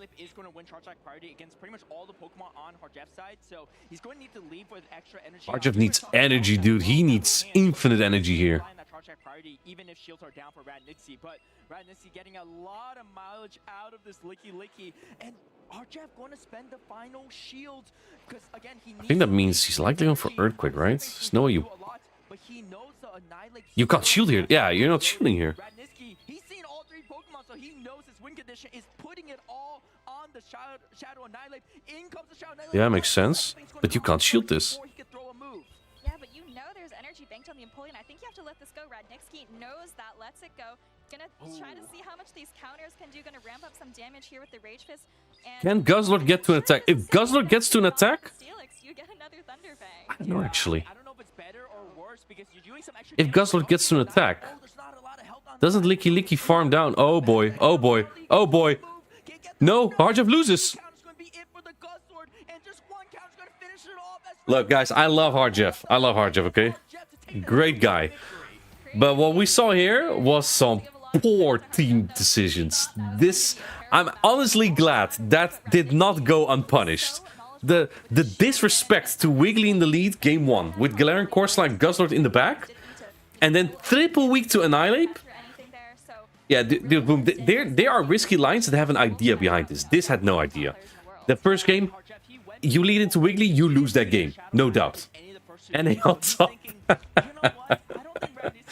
Yes. In this one, yes. They still have here, but Eric won LASC with triple disrespect. I don't remember that per se. I remember him playing like Skarmory, Licky Tongue, and a fairy into Lurgan's Registeel at Liverpool. That's what I remember. But this should not go unpunished. I found this disrespectful. Maybe not disrespectful, is the incompetent. That's what I would call it. Like, Harjev is better than that. Harjev is so good. He's better than this. Triple bad Dusknoir. Oh yeah, and I think he led it into it too. Regardless. But this just, yeah, triple weak to Annihilate, come on. Maybe Harjev can still make a comeback. I like Harjev. But, yeah, his team building, he just needs to look a little bit better at it. Yo, Mr. Norm, 43 months, Prime, let's go. Let's go. Look at the bracket, let's go, that's what we're gonna do. He can still make quite a run in the Toronto region, but so far though, it's there's a lot of upsets here in That guy versus it's a Satire. I think loose size have a break now or something. Oh. Group B is gonna be Radnitsky versus Javier. That could have been a full Latam winners finals, but looks like it's not. Bring 6 times week to Spidops. Eric would. See the meta develop as well. So, we saw some Shadow Gyarados make a scene, but Licky also looking very strong in this upcoming meta as a staple. I think this is our next stream match. DHC Unite versus 610 Hero. Damn, they're gonna stream a lot today. Final boss AJ beat Iomero. What, is Laljev? Wait, I didn't even notice. He lost? What the heck? Oh yeah, he did. Javier, sorry, I did see that. Javier be scouting my tournaments. I think it wouldn't even help to do that. By the end of the day, you need to play well rather than just know the teams. And they're kind of like glass cannons in a way, right? They hit really hard, but they're kind of frail, and they're really fun to watch and dynamic because Eric is also going to be on stream versus Beach. Look, beat H Shear, as I just said. Colin still playing as Crispy. Battle Bill 1, he's in winners semis. Let's go. Oh. Thank you very much. We're here with Radnitsky. Congratulations. We were just chatting it up about his amazing performance. First off, how do you feel? You're in the winners finals now. I feel awesome, honestly. I put the practice in before this. I did a lot of the Inadequates Discord practice tournaments, so I'm happy with my results so far. And I want to talk to you about that practice because that's my guy right there. He wins the tournament. I'm rooting for you now. I believe, and I think it was a 60th and an 80th in that tournament. Now here in Toronto with over 200 competitors, you're in the winners finals in this SAC tournament. So what did it take to go from 2023 to right now in this moment in 2026 to get to this winners finals? I think keeping up with the meta is really important, and just making sure you're at the top of your game with all the new move updates and not falling too far behind. And just scrimming different people, I think, is really important. If you just scrim the same 2 or 3 people, you start to know their tendencies, and it's good to learn more and more people's tendencies. There you go. And do you have any advice for those trainers that maybe haven't competed as much? I know this is your 3rd tournament, but you haven't competed in 3 years. Any advice that led up to today to get to this winners finals? I think honestly, just you have to be confident in your game and tell yourself that you can beat anybody. And if you really put the work in and have that mentality, then I think you could do it. All right, well, congratulations. Before we leave, do you have anyone you'd like to shout out for this performance? I want to shout out my friends that came with me. My friend Bill drove me here, with my friend D-Smooth also, and Mary. So just shout out to my friends. Well, congratulations once again. Let's get back to the casters. This guy is the GOAT. Big fan. Thanks so much, Butter. What's with transition, dude? What the heck? Trainer, a little bit newer on the scene. And you know, Caleb, I told you, he wasn't doing nothing for 3 years. He said he was keeping up with the meta, doing those inadequate practice tourneys, and you know, really just believing. Dude, I want to see this one though. Ilan versus and Lucio. This is such a good matchup. This could be like a finals. This is a really good match. Dang, that's a shame. Ilan versus and Lucio. Doonbug won his first round, semi-lost up against Blob NA. For who is not familiar with Blob NA, that's Laljeff's brother. Ati won up against Magic Mason or the Young Ellie. Septalize won, probably not a surprise, good player. He's the Spanish guy! What's he doing here? Marcus Shiny? Let's go. Okay, okay. I'm a fan. It's going to be DHC United versus Group G hasn't really started much yet. Kind of a splash on seeing in what the second ever North America National in Vancouver. Getting a top Oh yeah. Top, at least top 8 somewhere Crazy. in that realm. A lot of Europeans in Toronto. Since then, but DHC United, I believe this is his 3rd ever tournament. Because I remember I was in Las Vegas. Not playing so well, but I was spectating, right, at that point. And I was like, who is DHC United? I'm looking him up on website, trying to see if I've ever seen him before. And turns out it was his first tournament ever back in November, just a few months ago. He just missed out on that day number 2, that top. Really? I could have sworn it was someone else. In Latin America International Championships, his first ever international, second ever tournament, and he's kind of been on a roll ever since. Yeah, I mean, he's on a roll here again, winner semis, and remember that we heard from, I believe it was H10 610 Hero. United, you know, friends that came together. Very. Wait, DHC with the Shadow Gyarados. Again. But that might actually be the exact same team of 6. That is wild too, and honestly, if the Shadow Gyarados, I can't remember if it's the same team. It does look very similar, yeah. Is Gyarados good in? I feel like Gyarados is decent into the team of 610 Hero. I would not overestimate the Annihilate matchup though. I think Annihilate just wins some of those. The lack of U-Fisk, huh? Let me check again. Was it top usage? It's crazy actually that there's so few dudes. Lowlands. Wait, crap, where is it? It's not even top 12! No charge bucks, all surprising, yeah? Interesting. Very interesting. I wonder why. Was it top meta in my practice tournaments? It was. Yufisk was. Yufisk and Talonflame both dropped off a lot. Dude, I feel like this is a Talonflame meta.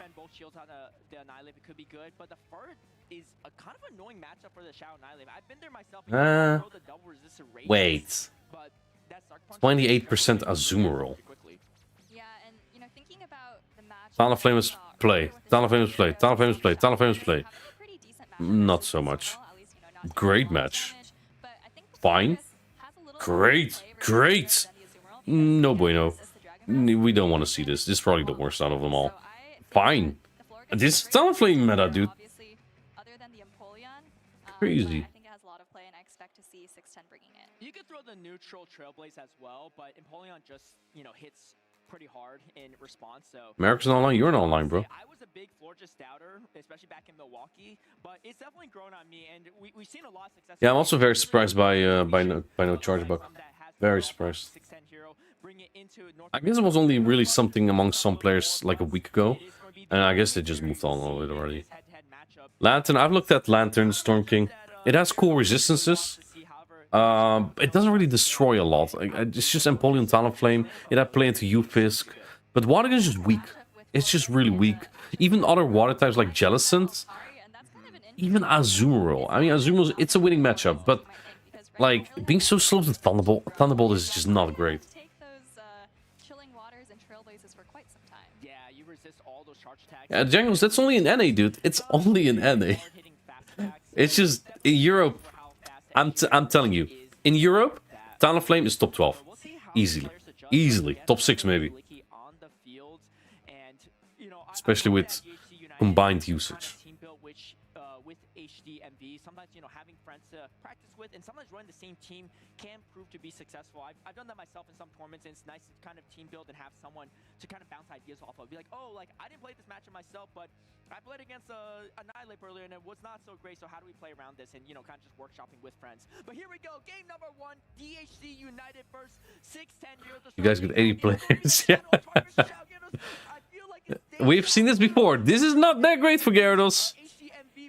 Shadow Claw Lantern, yes, with its claws. Ooh, a catch on Florges. Wicked play from 610 Hero. Yeah, this is really deja vu, Caleb. Let's see what DHC United decides to do. I don't think, well, okay, he is going to farm He went a little bit. kind of ABA to Florges. I don't consider Florges exactly Notaria counter, but I mean, having ABA Dragon Breath to this is kind of iffy. You can't even swap anything in, really. Oh, now he... Oh, okay, that's nasty. That is nasty. Even though there's so much energy on Forges, it goes absolutely nowhere into the Altaria. So now, even though there's energy, you can eat the energy really easy on the Altaria, farm up a lot as well. But the thing is, you're going to be debuffed again before you throw the move. Oh, well, both players overfarm quite a bit. A 610 Hero maybe trying to swap out. Oh, having all that energy. The thing is, you can only get one move off later, because you just died to one fast attack. Unless that's a Dragon Breath. But Mud Slap, you're not going to do well. I think 2 Sky Attacks still knock out here. It's only 1 stage debuff, right? If I remember correctly. Ooh, 2 might barely not knock out. Oh, he's trying to get out? No, he's not. Yeah, looks like DHC's clock is up at this point, so probably going to switch out to prevent a farm down. Does come into that Gyarados at just the last second, but 610 able to reach a Sky Attack here. This is pretty massive for 610 Hero because, again, he has over 2... You have to! You have to! Otherwise your Pokemon gets debuffed like hell later. Can you get the second attack off, though? That's a go... Now you do get the second attack off. So your KOX is going to be debuffed. Or you come in with Altaria here. Actually, I like that more. You go in Altaria here. Yeah. Yeah. And now KOX should win the... Did that Altaria have much energy left? I don't think so, right? Because he threw, shielded, and then swapped, I think. And now KOX is going to win against the Licky Licky. And I think you can probably mudslap down that Altaria later in the game. So we're going to have to see how this matchup plays out, Caleb. Rollout's not doing a lot of damage here. This is going to be potentially a really exciting ending because there's that low health Altaria for 610 Hero. He can go for the catch to catch some of this energy to make the matchup a little bit closer. Yeah. The resistant rollouts are not paying no. I mean, there's nothing you can do. I would think you would outpace a 3 body slam, but not if KOX is 1 mud slap ahead already. Yeah, big call there, and this might come down to a catch, but doesn't get it. DHC gonna go for the mud slap down. Yeah, it's a good game. So much energy, you definitely live a Shadow Ball from here, and I think this first game is going to go the way of DHC. I think you have to go triple body slam. Maybe 2 body slam would have knocked out from this range. Not that he would have gone in it, but I don't see the point in going for Shadow Ball. He just doesn't hit hard enough with rollouts. I don't think this is enough to KO the matchup. KO the Shadow Marowak as it is going to connect, and no, not in. Yeah, no, you need body slams. Sure. Pogo Ash. Pogo Pogo Ash. Pogo Pogo Pogo Ash. Pogo Ash. Pogo Ash. This is why you Solar Beam. All the Azumarill. Go Ash. Go Ash. Go Ash. Take a look at his super interesting team. Triple flyers, double Dragon Breath user, Azumarill metas. I need to look at what I have again. Not exactly what I anticipated. I think most good players had it here at least. 2 charge attacks on this Altaria, and it really paid favorably. But this match was so crazy. They both have so much energy. Go Ash. Go Ash. Go Ash. Go Ash.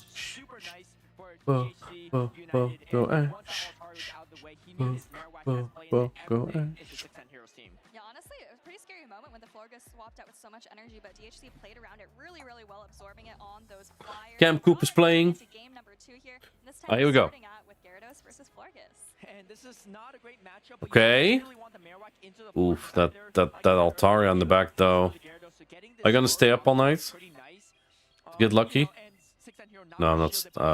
Probably doing like 2 more hours or so. It's a lot to sit still. Watching the game all day.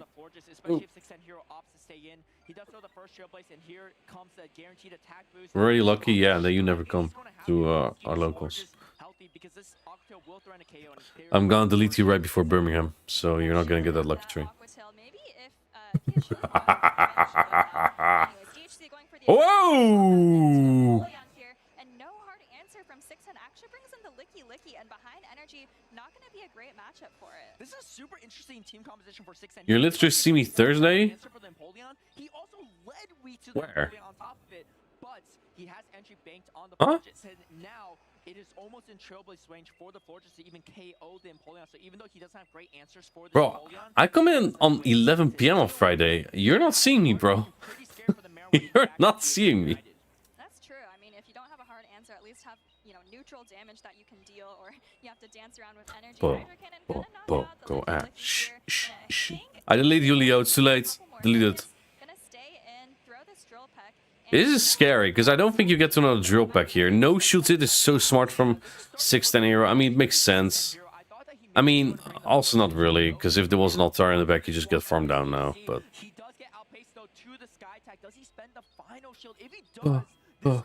Go Ash. Oh, we no shields. We'll go Ash. This is true. Oh, I would wait out the clock here at the very least. Because if you wait out the clock, maybe the time would have been up after this attack. And then you could simul swap if needed. Look, now the timer's not... nah. I don't think that was going to make that much of a difference. Goes for... I mean, there's no reason to no shield here. There's... yeah. You don't get there, though. Do you? He gets there. Wait, he did get there. I lied to you, chat. So it would be more exciting. But you get the fairy wind down here, yeah? Because that... Dude, that floor just freaking 2 attacks. Just Jover. Throw your move! Jeez! Maybe he couldn't, actually. If you Trailblaze immediately there, would you win that? Would you like fairy wind down?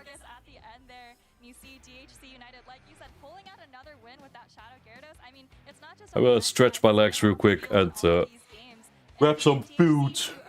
Give me a minute, chatters. Progress isn't here anyway. And what a performance from DHC United. Again, 610 hero, not a slouch in the championship series. Someone that you definitely have to bring your A game. I'll turn on the volume. He's bringing his A game all in case we get an interview. Like we said earlier, 3rd ever tournament. I feel like every time someone's winning so far, at least when we're casting, it's always like, oh, it's like 1st tournament, 2nd tournament, 3rd tournament. But it doesn't really get past the 3rd tournament as we see so many new faces on the scene, and you'll love to see it. Speaking of things you love to see, I love to see some Shadow Gyarados action as we see this head-to-head matchup, double Shadow Dragon Breath users. Yeah, new faces, new Pokemon. I mean, the Shadow Altaria is also a relatively new addition to the meta. There's a couple of matchups. This might be one of them, actually, versus Empoleon, where the Dragon Breath does just a little bit more damage, but not quite enough here, and doesn't reach the Sky Tech quite in time. And DHC, of course, able to close things out. You see just how low this Florges is getting from the Steel Wings and can't quite get that back-to-back. Yeah, I wonder if 610 Hero just opted to throw some energy at the Empoleon. Maybe he had a chance there, right? Grab a shield or put it so that you can fairy wind down. But the Mud Slap damage from Marowak is no joke, and that's why we put it in our trending up as it looks better. It was good in the past meta. It looks pretty good in this meta as well, especially with Empoleon dominating the field. Yeah, and you see that fast attack pressure really coming in clutch, and I can't tell you how good it feels at the end of the game when you hit your shield, you see your fast attack go through, and you know you've won the game, and I think that's exactly the feeling that DHC had there. Yeah, DHC feeling pretty good about it, and he's just dunking on his opponents. Speaking of dunks, I think Speed Chief knows a thing or two about slam dunking some opponents. Welcome in, trainers, to the Toronto Slam Dunk Championship. I have two teams of incredibly talented competitors, and we are going to test their Pokemon knowledge as well as their dunk skills in this competition. First up, we're going to get Team Arrow and Team Magic Mason. We're going to ask questions. Each trainer will get a dunk, and then the chat, all of you at home, are going to vote on which team you think did the best. Are we ready? All right, let's begin. First question.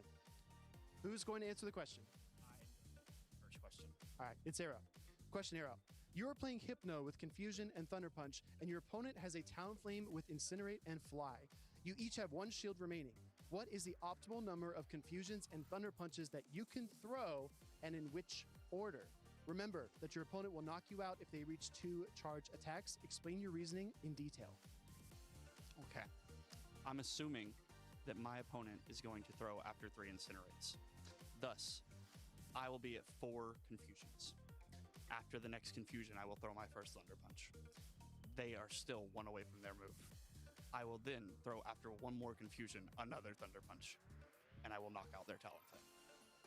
That is correct. Arrow absolutely nailed the timing on the fast and charge attacks of the Hypno and Talonflame matchup. Now, we're moving to his teammate, Magic Mason. All right, Mason, if you'd like to switch places. Okay. This Dark-type Pokemon stands at about 6'7" tall, roughly the same height as NBA legend Michael Jordan. And like Michael Jordan, it also takes flight mid-game. Which Pokemon is it? You have 3 guesses.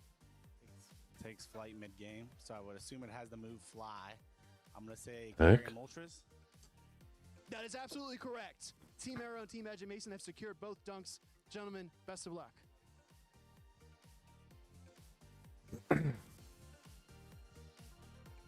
Arrow to Mason, and the dunk goes through! A little bit of a stumble there at the end, but these trainers did pull it off. Now, we're headed to Arrow. What is this, bro? What is this? Of this team competition. Magic Mason. Oh, a third trainer enters the fray. We've got Phoenix. The setup. The setup. He's got to get it right. Arrow over top. Dunk! Nails it! The second dunk of our Toronto Slam Dunk competition. I gotta be honest with you, LNDS Kanan. That was a firework of a show there. That was incredible.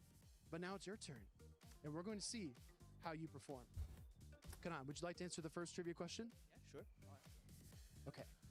This Pokemon Go World Champion has defeated Emmy Weedle. You're right, Jungle. He's so into that.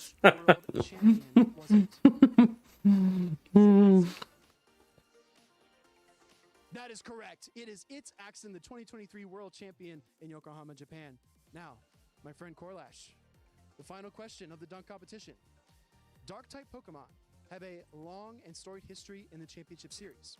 This particular Dark-type Pokemon has claimed only 1 regional title and can deal Dragon, Normal, and Dark-type damage. Which Pokemon is this? I'm gonna guess Guzzlord. Chickamy. That's incorrect. 2 more guesses. Chickamy won't deal with it, dude. Oh, we're gonna get hit from Kanan. Dark type? What was that? Malamar? 1 more guess remaining. It can deal Dragon, Normal, and Dark-type damage only. Only? Dark, Dragon, and Normal type damage only. Wait, Xylos has Dragon Pulse. Yeah. Hikami won a regional championship with this Pokemon. It's Xylos. That is correct. But you lied. It's gonna learn Dragon Pulse, dude. Liar. Okay, we've got Corlash up first. Corlash to Kanan. Back to Corlash.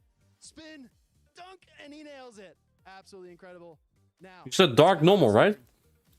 Oh, I misheard the Dragon. All right, Kanan. Oh, behind the back to Corlash. Pass back to Kanan. Off the wall. Loses it for a second, though. But was it intentional? Yes, it was intentional because he absolutely nails the final dunk. Let's get our contestants back here.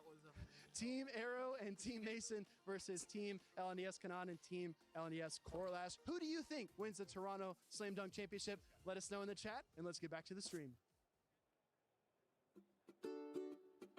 Kicked it.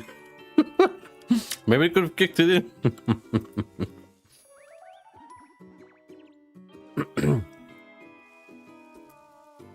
Nighttime Clash versus Beach, okay.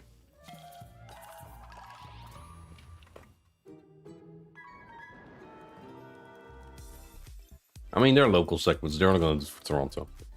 You will see it again, though. I see you typing in the chat. I see which team you think had the best dunks at the Toronto Slam Dunk competition. But the question that we are trying to answer here live in the venue is who's going to... Colin beat Crispy is up against Battle Bill. It's still on the stream, though. I guess after this, they're moving to winners finals.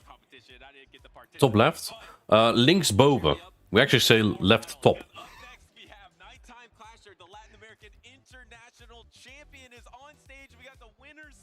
Doombug beat Blobbenay. I'm so excited to see this. If you don't know, now you know. Beach is actually famous for running shiny Pokemon on his team. He's brought 5 or 6 shinies on his team at one time. So let's see if he keeps to that trend or if he decides to bring different picks instead. But Nighttime Clasher, I mean, what can be said, right? Started off top cutting with Toga Demaru. 2023 in Fresno, Butters. That was his first top cut with Toga Demaru. He's come so far. Lapras. Winning the Latin America Internationals with a lot of Pokemon that we come to expect. Well, I think that speaks to his creativity, right? Yeah. Coming out with that Toga Demaru and then winning the first ever limited meta, right? Good call. Having a limited meta in the Open Great League where a lot of the Pokemon were banned or there's only some Pokemon that were available at the Latin American International Championships, and Nighttime Clasher thrived in that environment. And now, this is not a limited meta, it is still Open Great League, but the meta is uncertain right now. Yeah. We had a little bit of a change in Precious Pass, specifically the most relevant ones was Shadow Ball was 55 energy, now it's 50. Crucially, First Talonflame. And the Licky will get to their charge attacks after 4 rollouts or 4 I don't know, Jangles. I don't think Lapras is bad, actually. It's only Jellicent, really, right? It probably runs Ice Beam, so Azumarill is so-so. But it makes Guzzlord better.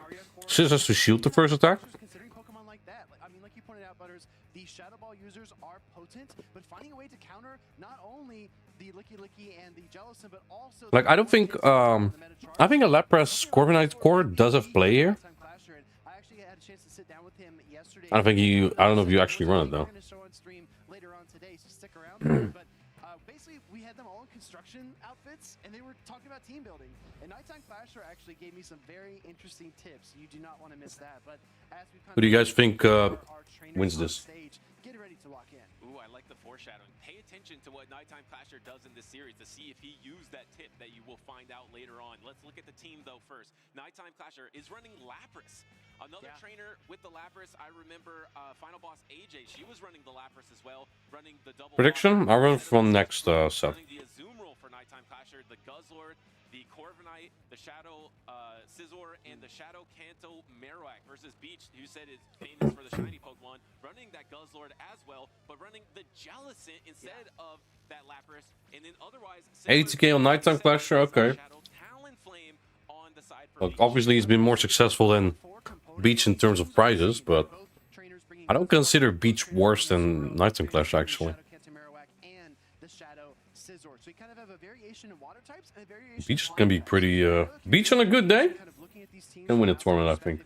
Well, how do you build a good team? If I'm going to my first regional competition, how do I actually think about construction? This is a really good way to kind of boil it down. Once you start to identify... We need to defend... And what do you mean? Eric is yours. Right now, does Beach go to a famous but old strategy of having the Shadow Scizor and then 2 water types? Yeah, you split it up, so... He's good. 2 water types with the Azumarill and the Jellicent, because I don't really see a reason not to bring the Azumarill in this matchup. The Azumarill is crazy strong. Also, if you're bringing the Azumarill, then that means Nighttime Clasher is going to have a really hard time bringing the Guzzlord. Yeah, Azumarill from Eric is pretty good. Yeah, no, that's actually a really good point. The bench pressure, right, alone from Azumarill could keep... Azumarill Guzzlord looks kind of annoying for Beach to deal with, because Guzzlord not only just eats Jellicent, it also beats Scizor. And Talonflame. Talonflame's on Playboy. Makes Scorp pretty decent, actually. What 3 Pokemon would I delete from GBO?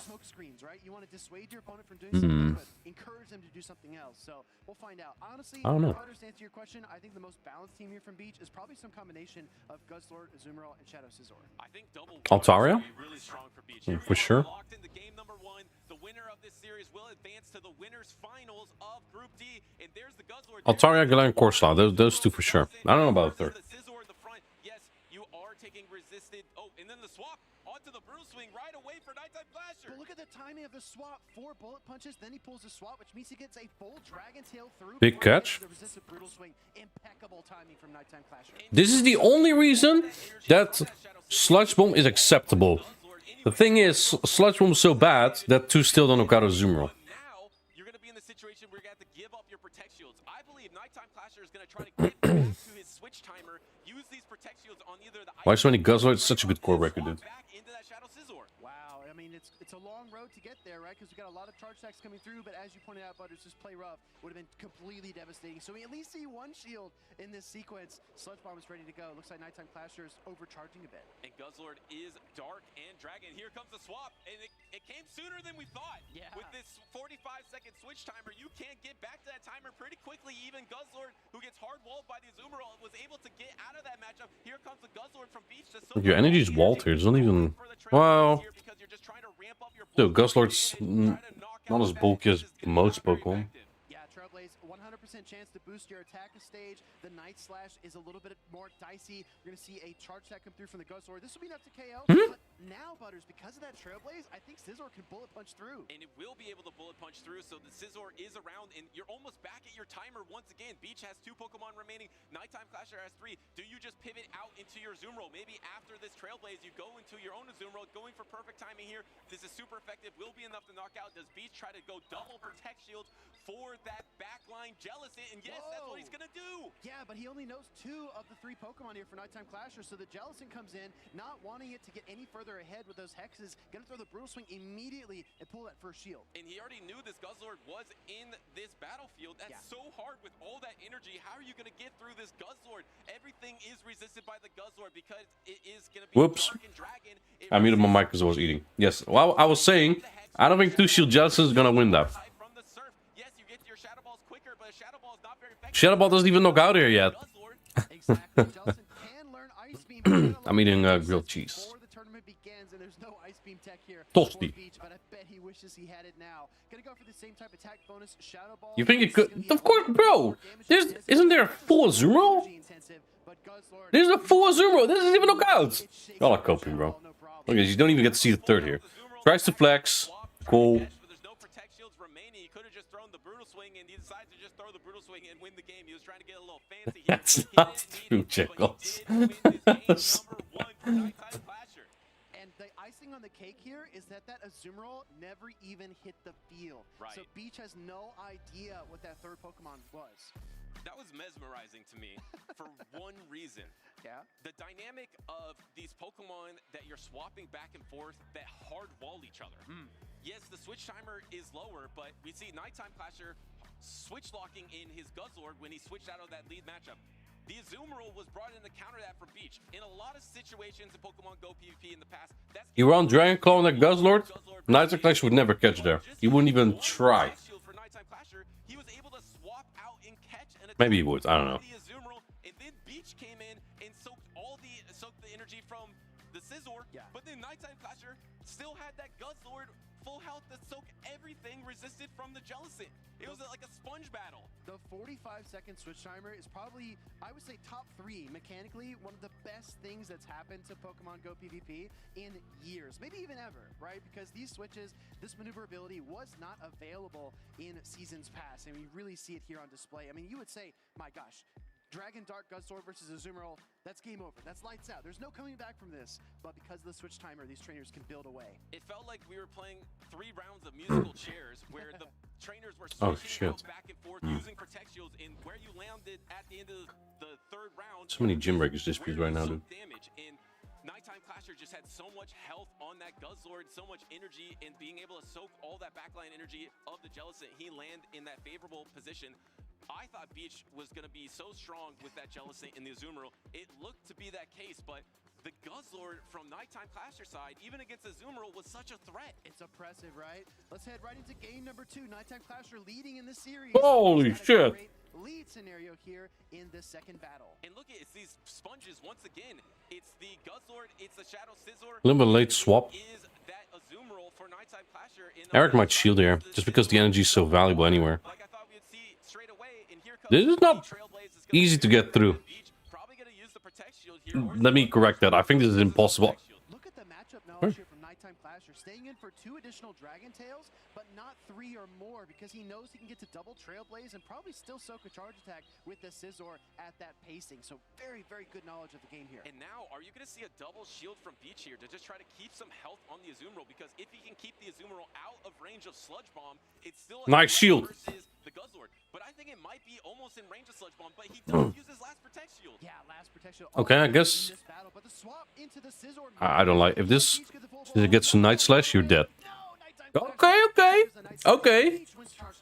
Oh wow, and actually using advantage of switching, and there is gonna be a 1 health knockout. Does he get knocked out? No, he doesn't get knocked out. He had more than 1 Interesting. health remaining, because remember, if you use a Protect Shield in Pokemon Go PvP, Because the timer is so misaligned now, you possibly might not even have Jealousy on a Guzzlord, but like, then you have your own half Azumarill into the opposing. What are you gonna do? Unless there's a player offloaded on a Azumarill, nothing's gonna happen here. Forcing the Jellicent back out, and we are going to see the Guzzlord return to the field. We saw how this went in battle number 1. does Beach have energy banked on the Azumarill? If he has energy banked, he could always pause and swap Play Rough in 1-hit knockout. I don't know if he has the Play Rough banked, but if he does, that would be an option. But I don't think he has. You know, he does have it, and he goes for it right there, and this is going to be a 1-hit knockout. Nighttime Clasher is shaking his head here. Beach unleashes the 1-hit KO. Nighttime Clasher was staring at the screen. He thought about the swap. Interesting. The game paused there. I mean, I don't think you're gonna be quick enough to do that anyway, but you did try. Can you get this into like? I think Jealous is almost in player of range, right? For Beach's Azumarill here is He did pause, but it just looked like it wasn't updating. double Play Rough. If you can get the double Play Rough, I think you win this battle, because you can double Play Rough and then get the Shadow Ball. But I think this is going to be enough damage to knock out this Azumarill. It's going to be so close, it might hold on with just a little health. Hold your breath, everybody. Azumarill connects, and Beach's Azumarill faints. He's not going to get that double Play Rough. Look at the energy. He's so close to double Shadow I don't think Player of knocks out. Double Shadow Ball should be enough. And remember, it's less energy now. So is he 1 hex away or 2 hexes away? 1 hex. No, he's 2 hexes away. It's going to be a Play Rough. It's going to be. I don't think it KOs. I think Jelly barely hangs on. It's going to come down to the finish line. Beach has got it. I think Beach's Jellicent hangs on. It's so broken. Yeah. It's got 1 HP. Oh! Gets fired off here, and Beach coming back from the brink to win. What do you mean no? You challenge my knowledge, Mr. Leo? No, okay, okay. Wow, what a series. You know what we like to say after games like that, Butters? Not even close. Not even close. I literally think that was 1 health remaining. We talked about earlier how we thought maybe the Shadow Scizor had 1 health. Of course, all these Pokemon, if you're new to Pokemon Go, have stamina, and that translates into health. And earlier we mentioned the Shadow Scizor. If you take a Protect Shield damage, you always take 1 health. So if that Jellicent had a Protect Shield in that situation and took another charge attack, it actually would have been knocked out, because I think That didn't even look to be close. literally 1 health. There's no way. Well played. There's no way. I'm just so shocked that Beach went back to the Jellicent. We saw how hard walled it was, but this play right here. Look at that. The game's just pausing a minute there, dude. Eric never had a chance to try and catch. And as we saw here in the end of the game, when the Guzzlord is gone, Jellicent is a nightmare for Nighttime Clasher's team. And I think this is how bonds are formed between the trainers and your Pokemon. I would love this Jellicent for the rest of my life. Being able to hang on to that situation with 1 health.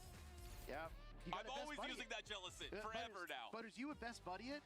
I best buddy it. But knowing your best buddy rate, it probably would be done in like a year, right? Yeah, in like 10 years, it would be my best friend, my forever friend, actually. We'll remote trade together.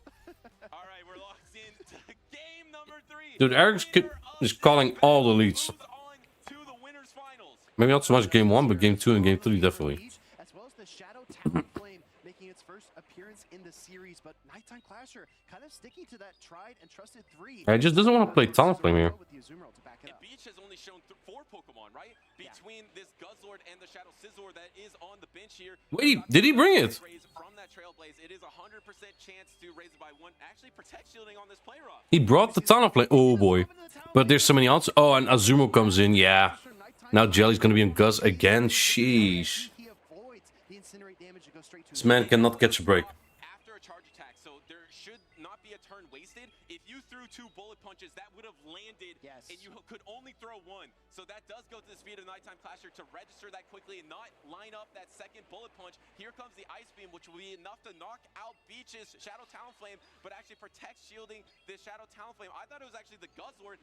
We're seeing a new Pokemon. This is the 5th Pokemon Beach has shown, the Shadow Talonflame. Yeah, exactly right. And Beach was so fast in game number 2 to land the play rough into Guzzlord. Tries to pull off another sneaky maneuver there, but it doesn't quite have the same result. Fly connecting to Azumarill, it goes down, but there's a mighty Dragon type in the back. Can it get to the charge attacks? No, here comes the Talonflame. And if he can swap out here, he can utilize this to do some damage on the Shadow Scizor or Nighttime Clasher in the back.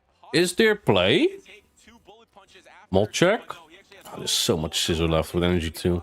Here comes the brutal swing into the Jellicent here. Jellicent now has the opportunity to almost knock out with a Shadow Ball. Hexes plus Shadow Ball is going to get really close. Switching into the Scizor now with a little bit of banked energy from that lead scenario. And remember, it can throw the Night Slash or the Trailblaze. Since that brutal swing connected, the Jellicent is so weak. Surf going to get fired off here. And that switch timer is a little bit displaced. Beach cannot get out. Only one chance.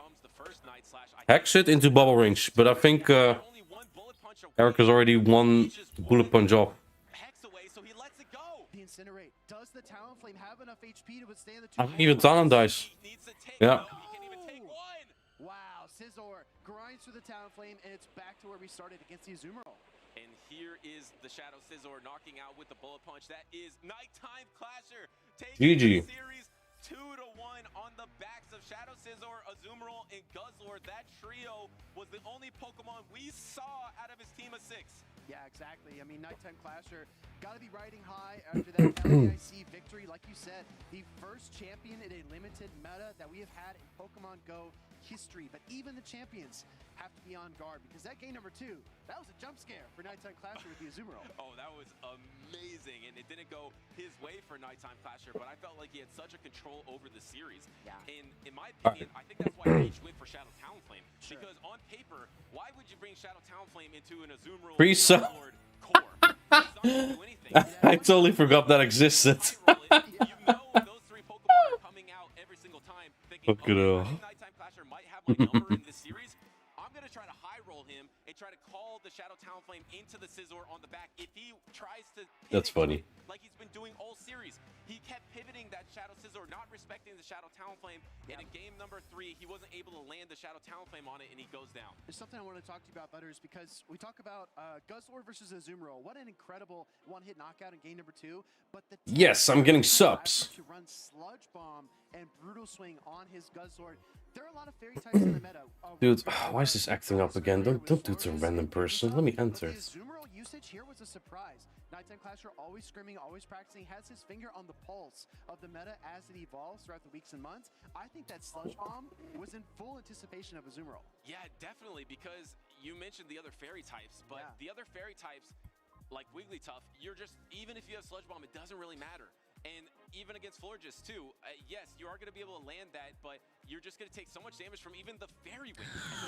There you go, good sir. From the Trailblaze. Exactly. Yeah. But the fact that you can get into an Azumarill matchup and pivot out, like we saw in that game number 1, is going to be the key to Guzzlord's success. In the past, it couldn't do that. And even if it did do that, you weren't landing a Sludge Bomb to do any last. You know what I don't understand? Why it's so hard to get a moderator view when you're streaming. It is so annoying.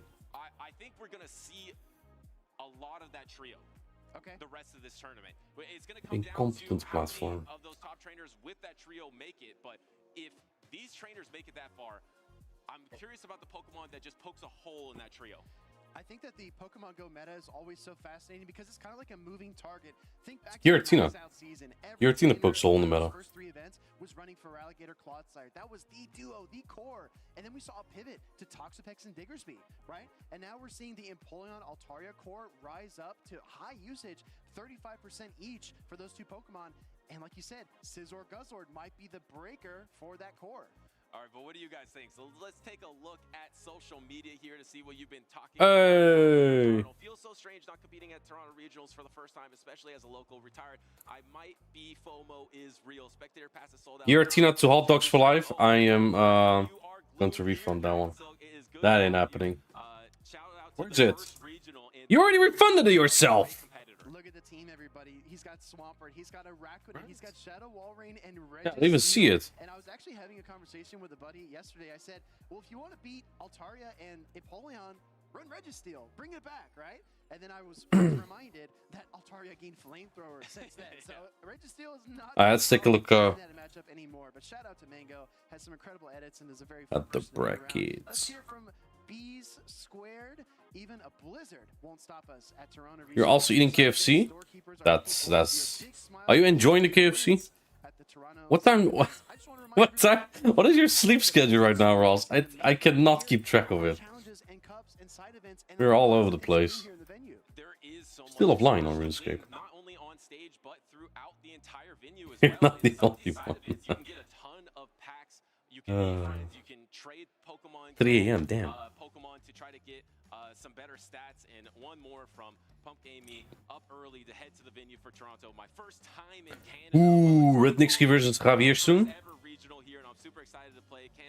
haven't seen them in a while. It's a Satire hasn't been on stream at all, I think. I want to see that deck. Right? Yeah. No, she's an incredible commentator and creator as well. So go ahead and give her a follow on socials. What an incredible showcase of post here. And if you want to be featured, use that hashtag #PlayPokemon. That's how we find you. Team Asylum. I was gonna say, wait, what? giving Final Boss AJ. You don't want to see that deck because you don't want to see Final Boss AJ on stream. And look at Soph gaining a little bit height, trying to get XXL instead of regular size there. Yeah, I thought Soph actually grew a little bit. Oh, come on. The secrets are You need to call that out. Here, but shout out to our friends over at Team Asylum. You know, I never wanted to say this, but I actually use that stepping stool. I'm not that tall, but I actually just use that stepping stool. Marto? That's a Kirby hat. Yeah, sorry, accent. All right. Marto, ready for tomorrow? You confident? Eomero and Marto are always confident. We're going to have to see how they're doing. We'll check in on the bracket and keep you updated. I believe Eomero and Marto did go down on that winner side of the bracket, so can they make a loser side run? Yeah, I believe that Eomero was actually defeated by Final Boss AJ. So the posts that we just watched back to back are like connected. Yeah, wow. The continuity here at the Toronto Regionals, and we're all about continuity in Pokemon Go Championship Series. It's all about the road to worlds. Elam beat and Lucio. Battle Bill beat Colin? Oh shit. They really are defending North America. One day we'll get them. I mean, Colin's not out, but Duma versus Athi. Athi beat Magic Mason. Steptalize lost to Mr. Ace. Only what Nighttime Clasher has done and Lick Licky. That's the only Ash Nash is through. Shady Equation lost first round? Dang. Agent 1, lost to Cody 1. Stone Collection, we still have a European on our side. Versus Magmar Man. Lepner lost. Chemcoop beat Pyko up against Mary Omastar. And these are mostly about to play in round 2. Let's take a look at what we have here. We have the cat guy on the left versus It's a Satire. Wait, that's a Thievul. This team is so whack into Guzzlord. Holy shit. And there's no Guzzlord, of course. Guzzlord is free into It's a Satire team. I mean, at least the Thievul does have play rough. Cradley's pretty alright into it as well, of course. But I consider this 5 fine matchups for Guzzlord. Just for the record, I'm a Guzzlord hater, because Dragon deals poor damage now. since last time we interviewed them, but that Shadow Gyarados has been so fun. And Butters, I have a suspicion, right? I didn't ask HDMV this during the interview, but I'm wondering if they watched LAIC and were inspired by Gyarados there and saw the merits. Yeah, you really can see these hero Pokemon in these limited meta formats. That's why these limited meta formats are awesome, because you get to showcase the might and power of these Pokemon that you might not normally see and be like, hey, Gyarados looks like it can be pesky. I don't know, man. I feel like I see a lot of Azurill now. I think there was one here. The one that was Empoleon.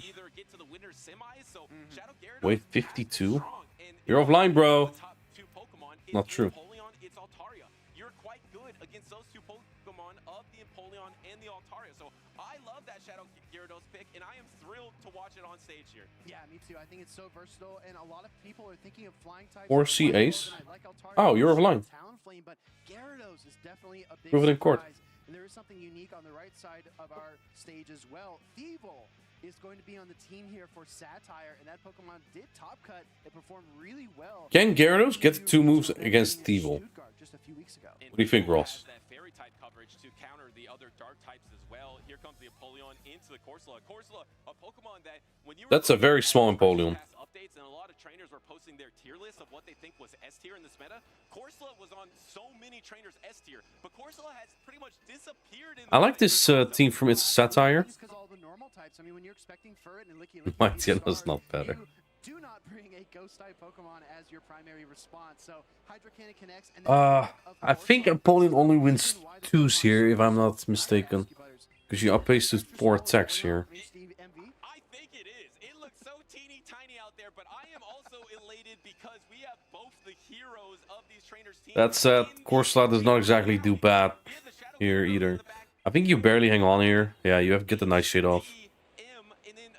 Get shit? He does get shit. I don't think that It's a Satire exactly minds. But this gets annoying. If you bring in Thievul here, Cradilly cannot fast stack down the Empoleon later. So you kind of have to bring in Cradilly.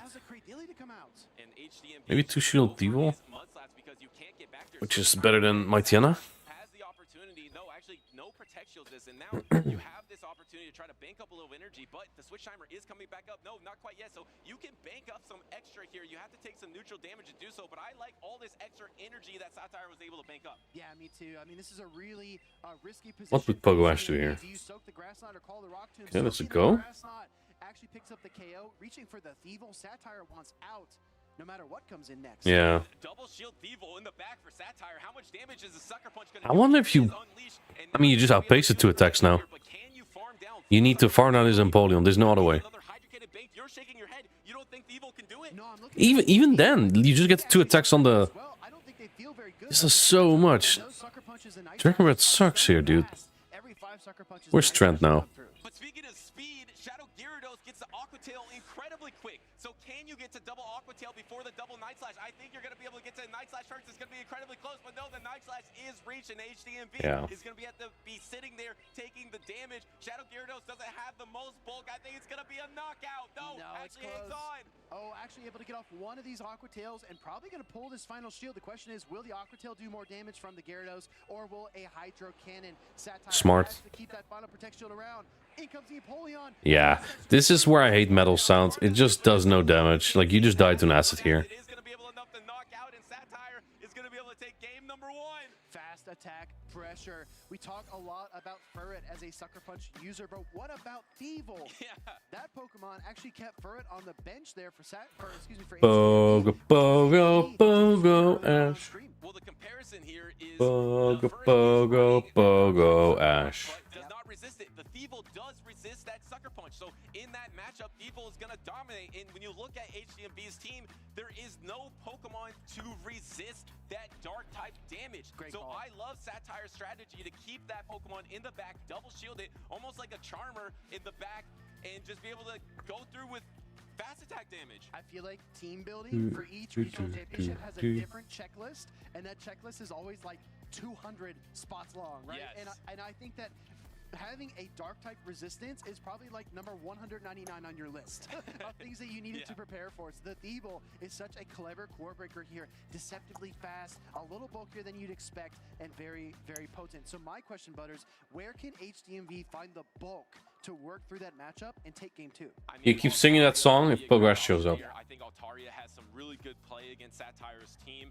I think the Empoleon is not a bad option as well. Something like an Empoleon Altaria core. I mean, it's number 1 and 2 in usage for a reason. Maybe you just throw it out here. I know you love the Shadow Gyarados, but maybe it doesn't quite have the bulk needed for that matchup with the Thievul in the back. Here we are, game number 2. Nope, just gotta stick with the Shadow Gary here because Gyarados is the lead versus the Cradily. But this matchup is not that bad. You significantly outpace this Cradily, but you have to protect shield everything and actually swapping on the Aqua Tail. Okay, this is interesting, right? I mean, you don't have that Furret on your trio here as HDMV, and I'm sure he wishes he did, but you are able to bank up a little bit of energy. You and I made the comment backstage. This is one of HDMV's best qualities as a player. Knows how to bank energy and when to throw it. Here comes a crunch. And actually not even banking it. He's unleashing it in this crunch into the Corsola. No protect shield. Super effective. Chokes into it. Bites him down. And I feel like the Kwek is the most valuable Pokemon every time for Catman. And he just keeps throwing it away. Well, not throwing it away, but definitely severely weakening it. But you cannot... Maybe it doesn't matter, though, because you feint to a Grass Knot anyway. You know this is Empoleon. Yeah, he knows this is Empoleon. Game number 1, able to swap it in, able to take out the entire Corsola here, and here comes the Bone Club into the Cradily here. Doesn't threaten it too much. There's no protect shield. Is it going to be a double protect shield Thievul win condition in the back? Once again, that looks like Satire is going for that win condition, going for the bait here into 2 protect shields. He's going for the Rock Tomb. It's not very effective. Doesn't get the protect shield anyway. Yeah. Oh my. Goes for the bait, throws it out. HDMV takes it, but I think they will be able to pace to another Bone Club here. Actually switches into the Empoleon to soak the second Rock Tomb. And thinking it might be a Grass Knot, it is the resisted Rock Tomb, but you do debuff your own Empoleon here. Do you see a swap from Satire into the Thievul? And He seemed not happy about that. So you will outpace to these Hydra Cannons, which will be I like this a lot, actually. The thing is, I don't think you'd ever go down a Shiver. Yeah. Thievul is very free into this team. Debuffed or not, but is probably going to throw the Night Slash here to avoid having to shield a second one. Well, you have to shield here if you're HDMV, I think, because you want. Yeah, Hydra does the most damage. Like you can't. You have to shield there. Can this Kwek get to not? Was it 2 months above 3? Getting the protect shield from the Thievul here, it's all going to come down to how much damage can you get off. No, actually, swap. Okay. Trying to go for the combo play or trying to swap on. Just gonna throw away the Gyarados, I guess. Oh no, never mind. I thought that HDV might let this Gyarados go. But can he get to the Aqua Tail? You just swap, right? Right before the attack. Like you can't even drag her down. You just see this coming from so far. I think you get knocked out by acid. And here's the thing, right? If the Gyarados wins this matchup, the Thievul will just farm it down. So Satire has put himself in a prime position to win this next battle. He already has the Night Slash, Butters. And there it is, Thievul and Satire able to take. Yeah, Thievul is just so free into this team. And this is the winners finals. I believe Satire There's just no answer for it. And because Thievul is so free, you can't bring Furret. Galarian Corsola nukes the other half of it. Catman never had a chance, really. I mean, not like they were. Yeah, I think so too, Trent. I think he should have no-shield the Gyarados at the very least. I don't know if that would have won him, but I think it would have been better. Maybe he's thinking, oh, I should have just taken a slightly different path, and I could still be sitting on this main stage going into game number 3. Butters, was that a reference to the season? To Precious paths? It was. Not, but thank you for making me look smart. Hey, I'm just trying to tie it all together, right? But Satire, what I really like about this tournament as well is actually the number of upsets. Really tough match for HDM there. I don't think that Thievul is so good right now. Like, a lot of teams do have fairies. Actually, do we see a lot of fairies? I don't think we've seen a lot of Wiggly or Florges. Just a handful, really. Maybe Thievul could be the play then. Not only spotlight our champions, but also trainers that are up and coming like HDMV and Satire. One of the major themes so far in Toronto, and one thing that we've been asking some trainers is how did you get here today? How did you make it to this point to be good enough at the game, to be on stage? And a lot of trainers have been giving their answer, but when you see so many upsets like this, it's an upset because a trainer has less experience than the trainer that lost. Is it? Yeah. So that means for everyone out there that is thinking about competing or maybe is intimidated to compete, look at Toronto as an example of what you Is that an upset? You can put in some work, try to learn some matchups, trade some Pokemon, build your One team, tournament. get some reps in, some practice tournaments, play some locals, and you could be one of these trainers upsetting. I would not call it an upset. That was pretty even on paper. Prizes that are here to offer in Toronto, or build your case. Everything's upset if you're on Twitter. I tried to stay away a little bit lately. Is watching the players' body language. Because even if you aren't that adept at Pokemon Go PvP, even if you aren't seeing the win conditions like the trainers on stage are, sometimes they give them away. They smile, they laugh, they kind of throw their head back like, oh, this was an Marto's playing. trying to understand the game. Eddie versus GCB. So, wait, where am I? I mean, it could be 30 seconds or a minute from the end of the game. Oh, this could be. Yeah, Eddie versus GCB. We're gonna get this one next. Radnitsky versus Javier. And that's how you kind of build your knowledge around the game. And one last piece of inspiration before we get to this interview. You can also do it with the Pokemon you enjoy. Yeah. Toronto is a great example of that as well. We just saw on Kira Button, the trainer who knocked down Pocket into losers, got knocked out as well. And it featured Shadow Gyarados and Thievul. So if you have a favorite Pokemon, practice it, learn the matchups. That's the guy, Jangles. That's the guy. Jackalooka versus... Oh, that's... We just had this on stream, right? Maybe I need to refresh. Yeah, yes. You have played it once. Wait, yes. Toxtricity, and I think it led into Clodsire. You know, it didn't go great for me. Yeah, why aren't you competing, Butters, huh? Sometimes you will have a negative matchup, but that didn't deter me. I am actually even more inspired to compete again and try to do better because I had a bad matchup. Maybe I made a bad call. When? I could do better. That's been 2 years now. And let's hear from the trainer that did do better, Satire. So Caleb, take it away. Get him. All right, thank you, Butters and Hey, Speedy. I'm only here with compete Insta like 2 times Satire as well. right off your win and first player in Toronto to make day number 2. How you feeling? I'm feeling good. I'm happy to be here. You know. Yeah. You were telling me you're a good question, Toronto Trent. How you loco. feeling? Great to defend the home ground. This is your, I believe, 5th ever tournament. Previously playing in multiple Toronto tournaments, and to my knowledge, I think this is the highest place so far, but still with a lot of wiggle room to go, and still on the winner's side. Yeah, I mean, overwhelmingly the best. Yeah, like I said, I just came to have fun today, honestly. So yeah, take a chance on yourself and come out to these things. Definitely. I mean, what's better than having fun and also winning on top of it? And look like you're winning a lot with the Thievul, which is definitely a pick that wasn't really utilized much in general in the Championship Series, but definitely we haven't seen it in this meta. But what kind of led you to picking that unique Pokemon? Honestly, Drayflames made my team. Shout out to Drayflames. I wanted to use the Corsola because I bottle capped it. So, and he's like, well, you should use this around it if you're going to, and I just took his advice and used it. But it's been really good. It's a great Ferret counter and Licky counter. Yeah, it's great pacing, so it's been good. That's awesome. Great to hear. Drayflame's actually a local mine too, so I've actually seen the Thievul in action myself. So really sneaky Pokemon that has a lot of underutilization, but could be quite good. Can you explain a little bit about how you got to this stage? Because this is one of the biggest tournaments in North America we've ever seen, and you've probably upset a lot of opponents to get to this far, and like you said, miles ahead of your past performances. But what got you to this point where it's your best tournament to date, and you're looking for even more after this? I mean, just the support of my friends in the community. They've been rooting me on the whole way. I didn't really expect to make it this far, but I just kept going with the momentum of the battles before. I didn't sleep last night. I came in on 0 energy, 0 battery, and yeah, it's just pure momentum. That's it. That's awesome. Well, I'm glad the adrenaline's paying off. I know your opponent, HTMV, didn't sleep much either, but both of you had a lot of success so far on day number 1, and of course, you still have day number 2 to go, so big congrats on that. Anyone you'd like to shout out? I know you mentioned some people supporting you to get you to this far.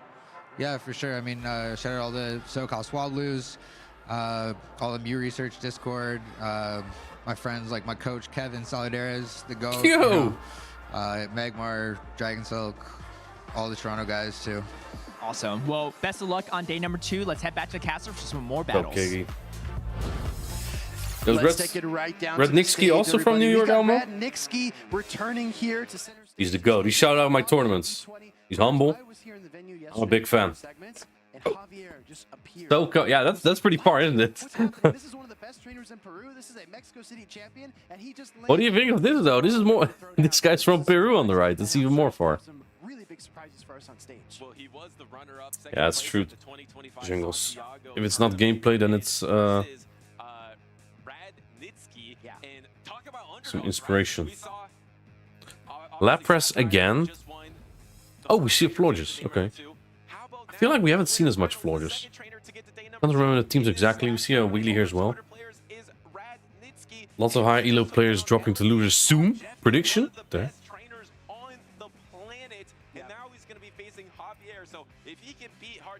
I don't feel Lapras does much.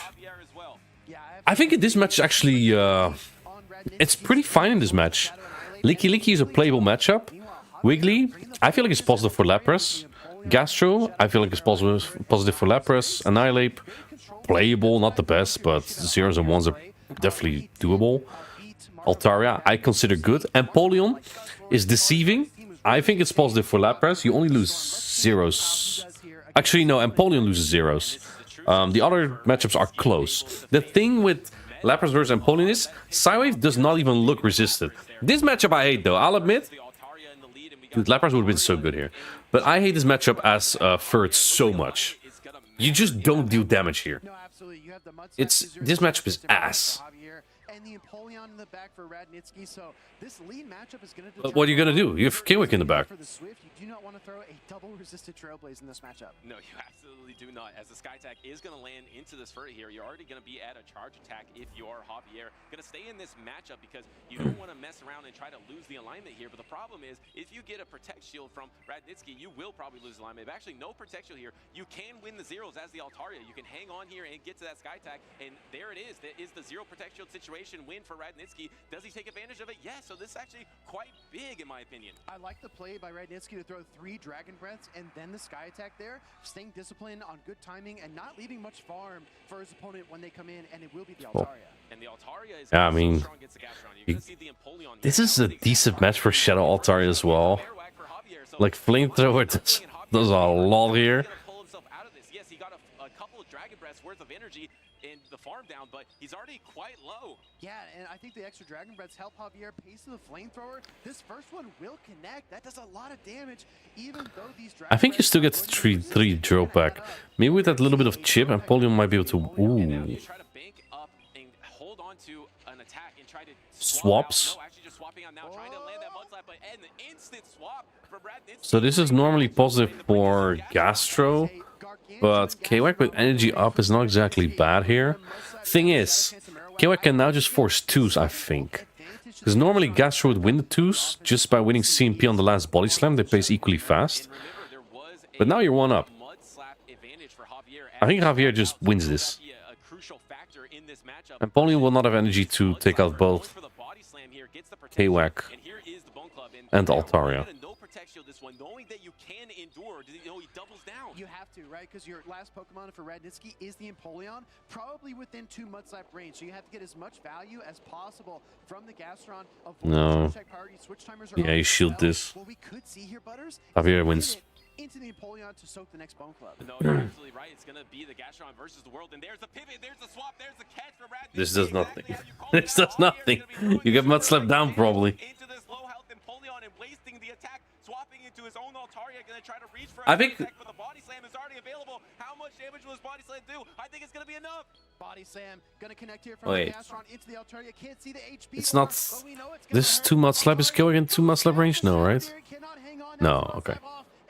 I think the play was actually for Radnitsky was to throw the Hydro, take a shield, and then try and play against Kwak.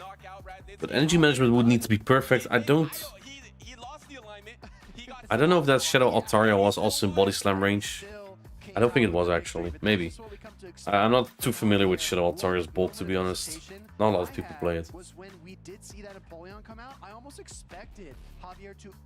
Ooh, a rocket balloon. I will do this. but he knew the Empoleon was close to a charge attack as well. He didn't want to. Yeah, I think it was just an immediate reflex, Digo.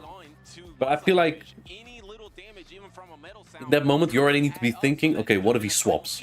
What could he swap into? Javier didn't want to tie. He wants to go on to day number 2, and he's one game victory away from doing so with a pretty hard meta team. We saw top usage of Empoleon, Altaria, and Furry are 1 through 3. The Empoleon Altaria has been on like almost every team, I feel like. Look at this team from Javier. Look at That's why I think Lapras is pretty good, actually. Like, this is a fine... Lapras was good into that 3. You got Trailblaze for the Gastrodon, and you can play neutrally versus the normal and the normal fairy type in the Licky Licky and Wigglytuff. Do we see a Florges here in game 2? Yeah, and it almost forces out the Empoleon from Radnitsky, because if you don't have the Empoleon, you don't really have a true counter. So do you prepare for that and then bring something that's strong against the Empoleon? And there is the Empoleon. We're locked into game number 2, Lapras versus Empoleon, and Lapras doesn't love this matchup. Lapras wins zeros here.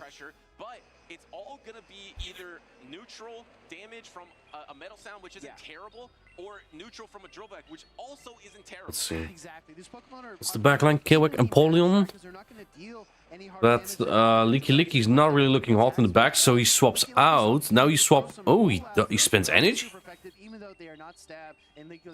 We can just go into Empoleon, right? Excuse me, Sparkling Aria from Javier, trying to chip it away and then swap. Well, even though Radnitsky is able to wall all of that energy from the Lapras, he was the one that pivoted out first. And here comes the Shadow Ball into the Shadow Kanto Marowak. We're going to see a lot of Shadow Balls out of Lickies that we haven't seen before. Okay, does a little bit over half the health there of that Shadow Kanto Marowak. And just Bone Club knocks out. Javier bringing the Kanto Marowak into this Licky, even though he knows Radnitsky's playing Empoleon. And Javier had his own Empoleon in the back. Why not send Empoleon to Licky? I guess he knows that he has that double water in the back, and you can just be okay. I think you barely don't get to another one. Javier probably has to swap. Wait, what does he even swap into? You can't swap. Oh, he does swap though. Did he try to go for it? He tried. You could see Radnitsky, if you watch the little box with the Empoleon on it on the right side of the screen, he wanted out. He wanted to catch that Sparkling Aria, but he didn't get there in time. Ice Play would have been better if he caught that, actually. Now getting a lot of farm on this Empoleon. I like that play too. Empoleon does not hit a lot of fast hit damage though. That Sparkling Aria is very useful. I don't know if it will save you though. So much energy as well. You cannot even farm this down properly. One Mud Slap won't be enough, so like you can't even come in with K-Wack really. You can actually soak the damage, but I think you want to keep that for Mud Slap damage. Okay, we lost one screen. That does a sizable amount, but as we can see, no risk here for Javier V20. His Empoleon is still very healthy. And another Hydro Cannon going through. Javier has 2 Protect Shields remaining. Doesn't even. I think he accidentally unplugged the phone here. Oh, never mind. Empoleon resists all attacks from the attacking Empoleon swap, trying to get yeah, no.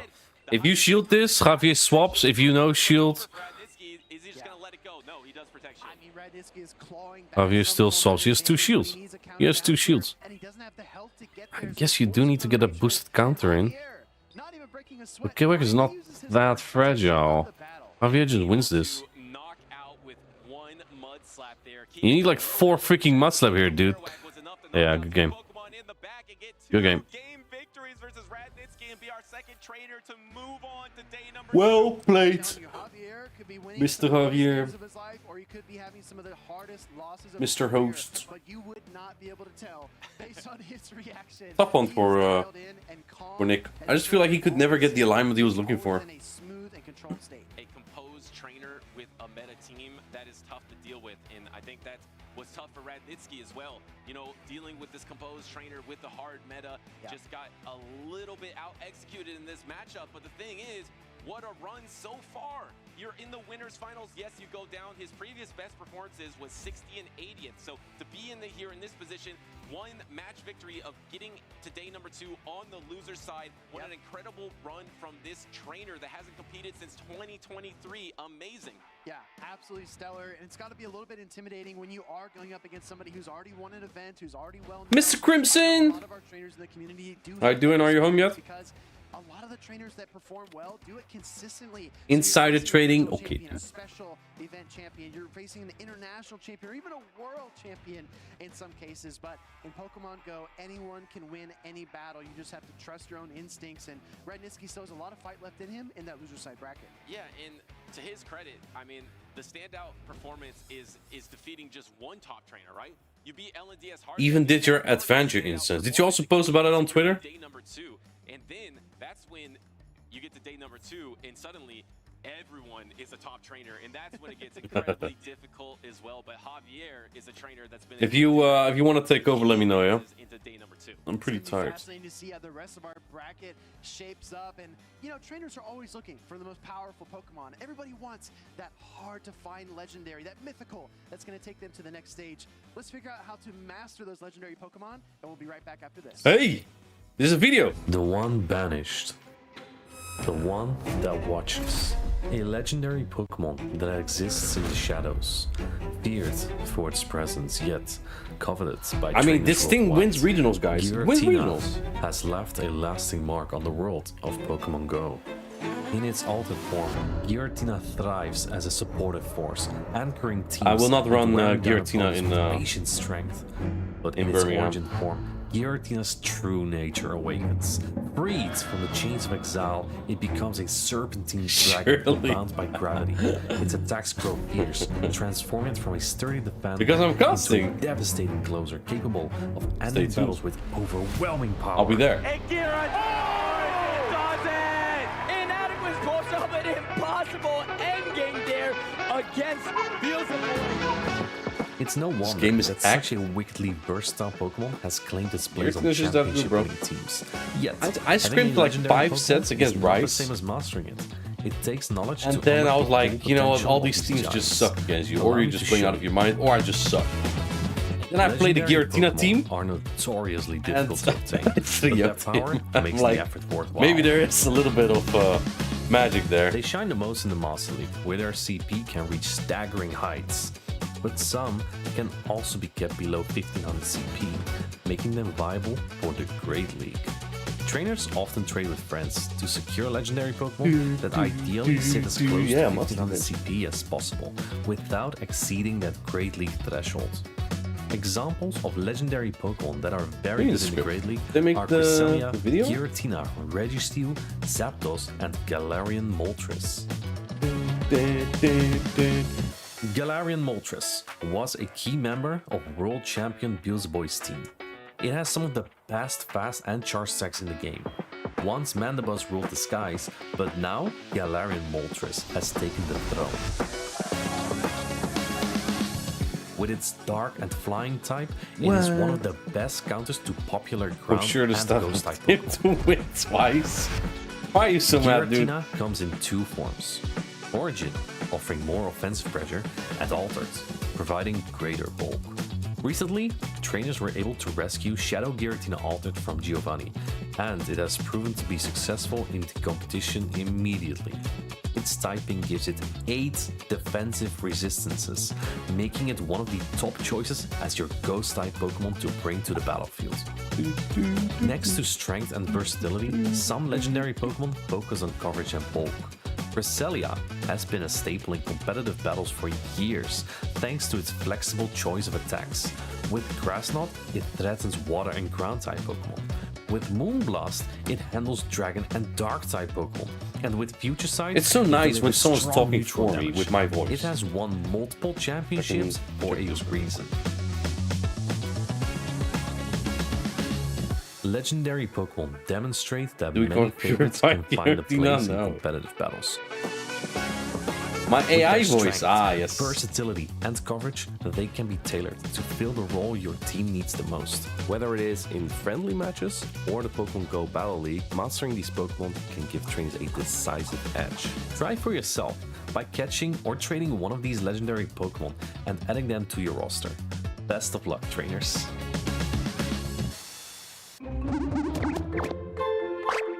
Excelente.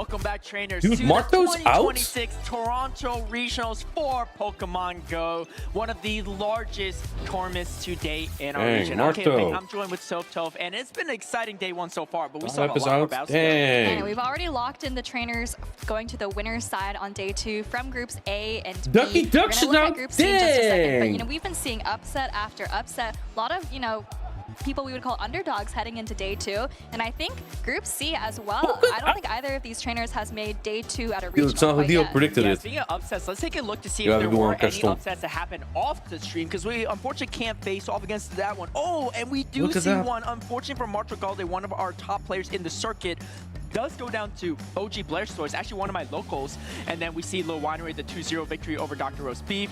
Drake Cam versus Dirt. Dirt taking the 2-1 victory there. And then Dialab Churn, another upset as well, versus GXCXB. So a lot of new names kind of making it further into the circuit than we expect. And that's also great to see.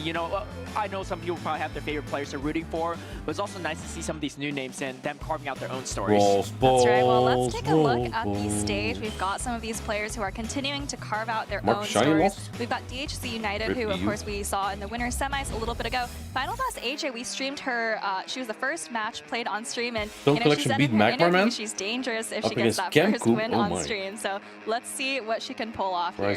Yeah, I'm trying to recall if I've seen Final Boss AJ make a day 2 appearance before. I don't believe that's the case. However, she's been pretty close. I think Vancouver 17th there and in 2024. What's this? So if Final Boss AJ wins this one, that'll be her first top cut day 2. The freaking Gyarados again. Also first for DHC at a regional, as we said. I think this is his 3rd ever tournament, making that top cut at LIC, just missing out on it at Las Vegas. So both trainers have a lot to fight for. And again, continuing kind of the underdog story of Toronto. I mean, if you like an underdog story, we have multiple. Let's run a simulation. In this Toronto regional as we are about to head into that winners finals of Group C. We've seen both these players on the broadcast earlier today, and now we get this face-off. And again, that Shadow Gyarados looking like an absolute menace. But we got Tentacle from Final Boss AJ, and we're talking about a little about it backstage. But Lapper's looking pretty good in some of these matchups. Definitely one of the staple picks from past metas, but Final Boss AJ bringing back into the payback, right? Then he goes straight Scald, win the one stance pool. Yeah, that's a lot of really great neutral matchups, and I know AJ loves those ice-type Pokemon. Yeah, I think Let's so see if too. she brings I think it in game as number well. 1 here. We've got Licky Licky versus Corviknight.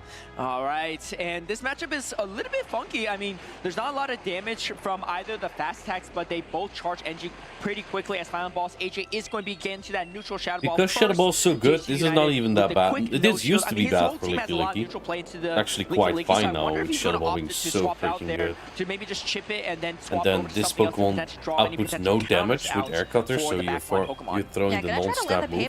Shield puts up Sit? an early shield, That's but a it is crazy a very play. heavy-hitting charge attack. She's so not even nice weak to call Licky there. Licky anywhere. Is going to reach Maybe the Shadow Ball expecting the pretty Gyarados in the quickly, and bow. DHC goes for the catch. What was the Shadow Ball? It was. That is that is. This is absolutely doing no damage to that bird. As you can see, not very effective at all. And now DHC pretty far ahead. Okay, I think I really like the Tentacle here though. I would have liked him to go for Trailblaze instead. You got basic Trailblaze plus Swift anyway. Sometimes when you make a catch, you might have to lock yourself into a bad matchup, but this bird is so safe into AJ's team, and DHC knows it. What a great use of that Pokemon. And this Scald is going to do a good chunk of damage if DHC lets it go. I think it's a Scald and a payback Tentacle, so not really a lot of bait moves, knowing that it's going to be a hard-hitting move one way or another. Now one knock out. Like if he threw Trailblaze and then Swift, then it would knock out. Final Boss AJ, it really is really safe, so I like that he's opting to shield and spend the shields here. Does he go for another catch? He does go for another catch onto the Corviknight. There's still a lot of damage, but saving the Furt for later. I think I like using Corviknight kind of here. I mean, this is a partner of Altaria. You have a move? Yeah, okay, nice. This is an attack drop, so we'll do a little bit less damage. Yeah, I'm pulling for this though. Like I'm pulling. Sorry, Alignment's going pretty well for DHC. To barely chip away that Altaria. And then you have a lot of Furt left still. There's also still a lot of Licky Licky left for Final Boss AJ. This is kind of your Licky Licky there's so much counter. neutral play for all these Pokemon back and forth that it really is anyone's game still, and both players making a lot of great pivots and catches here or there. DHC United going for a lot of catches, but there. AJ is not out of this game just quite I think yet. the timer is almost up It's not after going to be this enough next to KO the attack. Altaria, but it will This attack, put it pretty low as Final Boss AJ going to spend that shield somewhere else. Yeah, gonna need another charge Barely attack enough. to take You have out to this melee. Altaria. And like we said, could've Empoleon caught able to outpace the Altaria, so able to farm just a couple more metal sounds there before things Shield throwing this? this drill peck. Yeah. I like this shield from Final Boss Yeah, AJ you because cannot it's farm not that as really easy Empoleon. to fast stack down this Empoleon. It's now both players are opting to swap out. Body slam's going to be thrown first. This does less than before the sky Swift attack. comes Yeah, through you from can't shoot there. The Furret. Furret looking really strong gets for the entire close. team against Final Boss AJ. But the HC, Despite he's already in the red. a freaking Shadow Ball catch. This is so. This is where I wouldn't do Trailblaze. I think now you don't get two. Would you always get two He does moves? have the health to get to another Swift. Yeah, you would but get two moves maybe otherwise. just gonna let this Furret go and It get doesn't that matter, extra I sucker punch guess. damage at the end there. Body slam. Yeah, working you in, get a this farm definitely down here, knocks so out that's the Furret, nice. and at this low health, I don't think you want to shield it. Alright, I'm just using DHC Empoleon lets it now. go down, and now he's gonna be putting it all on this Empoleon. Yeah, Not that literally much. putting everything. Empoleon, Yeah, one shoot versus there. three. Altaria Can has a they do it move. for DHC is the real question. Does Final Boss AJ have enough energy on any of her remaining Pokemon? I don't think that's going to be the case. In comes the Altaria. Oh, you put it! Charge attack priority! That's massive. However, it is a Hydra Cannon. I don't think even resisted. Does that knock out? I think it does, right? Altaria survived long enough. No, Yeah. not very effective, but effective enough. Oh, the to prediction, KO the wicked. Altaria. Final Boss AJ trying to think it out. Is there enough energy on the Tentacruel? Not going to be the case. And the resistant poison sting is not going to do enough. As DHC going to go for the metal. How did it even get this close? I feel like DHC was so in charge because he caught that Shadow Ball on first. And Empoleon able to And it pull got off the this 1v3. close. You see how Maybe handy AJ's that Pokemon steel is resistance. like good. I just want to see something real quick. Don't go to the fucking start. Come on now. AJ's not out this game because it's not really easy to fasting real. Empoleon. Yeah, literally putting everything in Empoleon. So this here, does he? Because I felt like he tapped it late. He wasn't spamming it. I feel like. have enough energy on As if he was waiting to see the typing. I don't think that's going to be the case. In comes the Altaria. Right, you see that? Empoleon, one He wasn't versus spamming three. it, right? Can You see it the do it typing for coming DHC is the earlier, real and he's in question. time to. Does Final Boss AJ have enough energy on any of her remaining Pokemon? I don't think that's going to be the case. In comes the Altaria. Oh, wait, no, there's a Sky Attack. Yeah, she taps it earlier than he does. DHC is the real question. Does Final Boss AJ have enough feel like he energy was on waiting any of even. her remaining Pokemon? I don't think that's going to be the case. In What do you mean you don't have the time to see the typing? Look, you see the typing here. Tapped it. He didn't.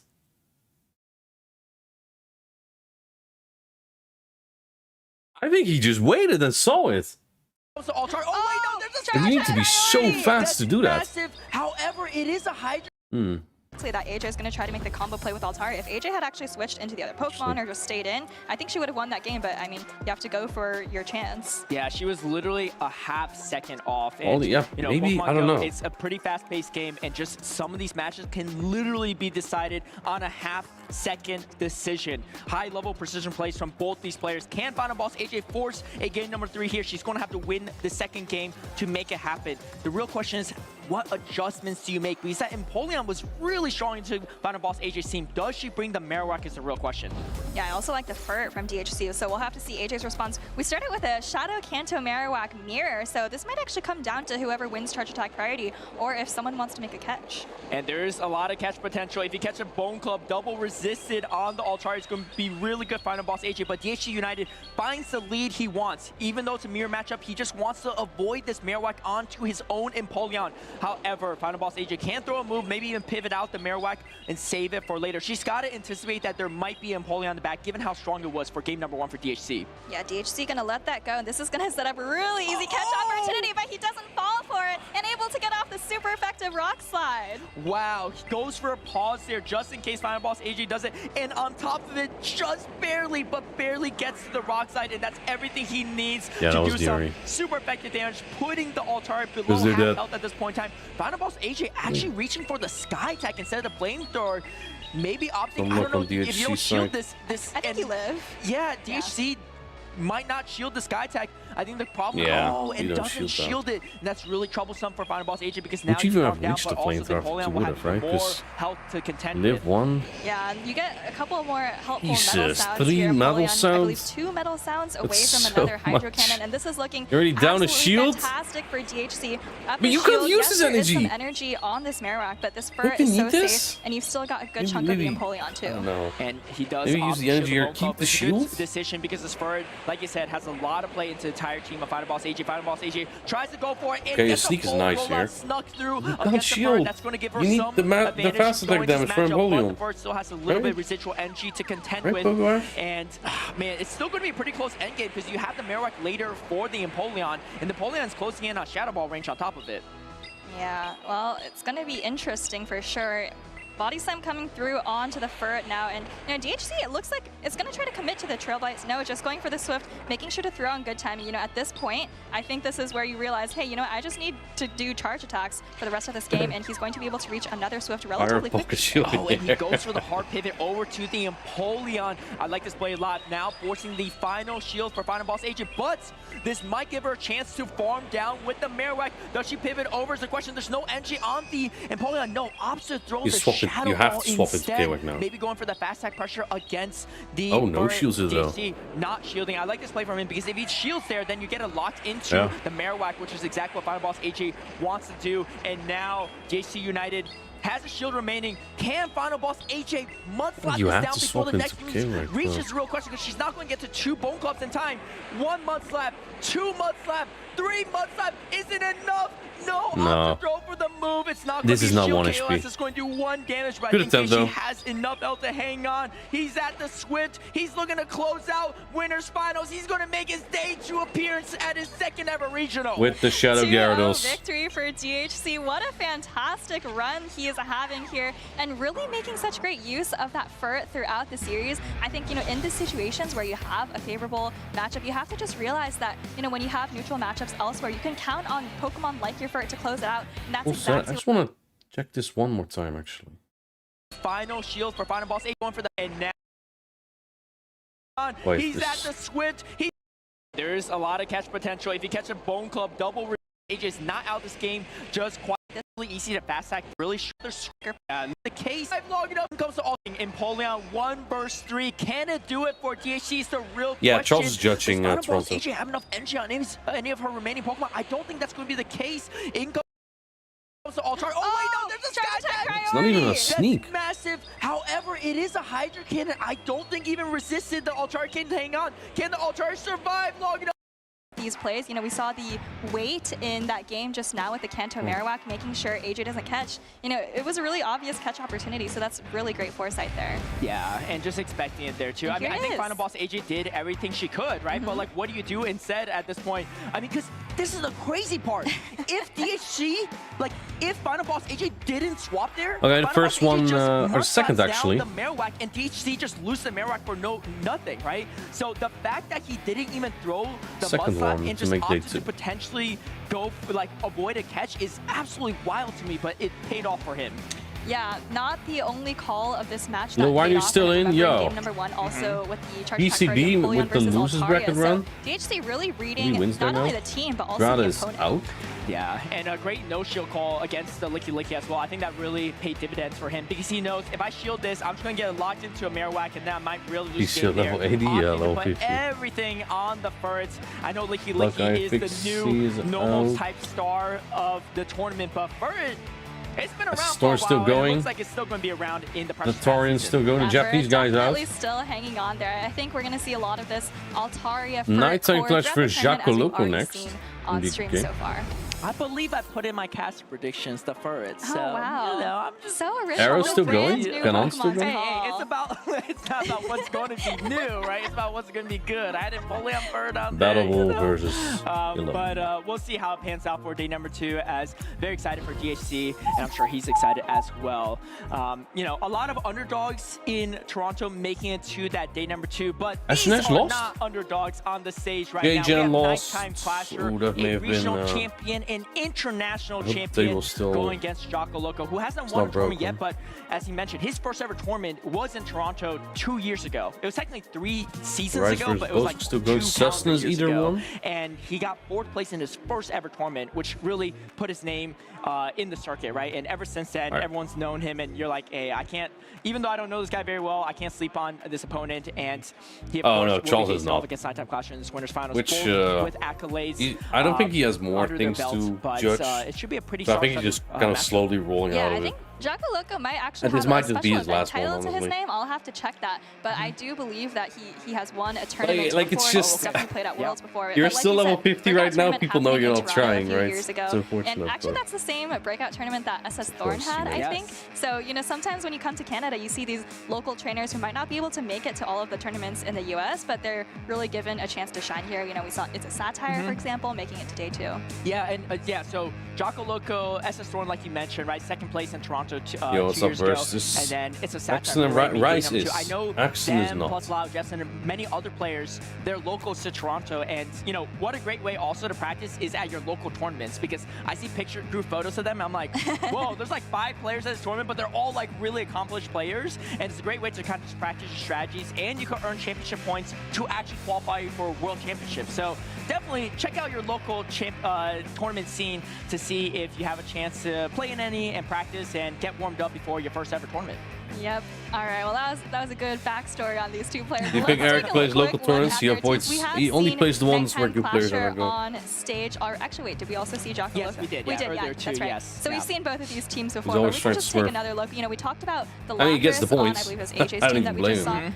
having a lot of neutral play into the meta, and I think that's the case again with Jocko Loco's team. Obviously, you know, not going to have a great matchup against the Shadow Scizor, but elsewhere, it's not like there's a really bad matchup for it. Yeah, and something that I'm also very interested in seeing is the Azumarill, right? Azumarill is kind of one of those Pokemon that it was hyper meta for a while, and then it's like still kind of around, and some people kind of doubt it, but that is like one of the original Pokemon of PP. Even back in like 2019 when I was playing Azumarill, which is an absolute menace because of how bulky it is, and both these players are opting for that bulky Fairy Water type on their team, and honestly, it looks pretty safe for both these players. Yeah, I mean, Azumarill, Altaria, it feels like we're back in 2021, right? But yeah, Azumarill, it just feels like it's never going to go away. Like, it's always so safe. It really with that doesn't. typing, with the coverage, and so I wouldn't be surprised to see... Azuma really is not going away, it seems like. Yeah, it gives you a lot of flexibility too. It's not, I would say, completely overpowered because it doesn't... Do I need to build it different again? Charge a little bit slower, but it gives you a lot of flexibility. Pogo Ash. And save your shields for some of the more frail Pokemon. As here we go, game number 1. Okay, this is the most boring mirror you could have. This in the back looks really good for Eric. I would not be surprised to see Jocko Loco try and catch an attack maybe on a Azumarill. No, he doesn't. It's just the typing, dude. Water and Fairy. Water on its own is already busted, let alone Fairy. Good enough. Welcome back, Scarf versus Scarf. That was even worse, dude, because it comes down to who Brave Birds or hits the Brave Birds. Jocko Loco's gonna catch. He tries. Eric's not falling for it. Now he bait out the Scissor though. And I think that's exactly what Jocko Loco kind of wants. You have energy. You get farmed down after this. I don't like that though. Like if Scissor comes out with energy, and I think it gets exactly 6 Bullet Punch here, then you win CMP into Corv. Do you want to shield Corv? No. That's just kind of balls. Oh, that's actually 5 Bullet Punch. You have a move. You don't want to eat this anywhere. Like that Corv from Eric still has so much energy. Like yeah, you bait it out, but I don't think it's for the better. I don't hate this shield per se. If you look at the rest of the team of Nighttime Clasher, boosted Night Slash probably is about as much as it will damage. I like this play a lot from Eric. Like you cannot get farmed down. You don't review your third yet. His Shadow Ball knocks out.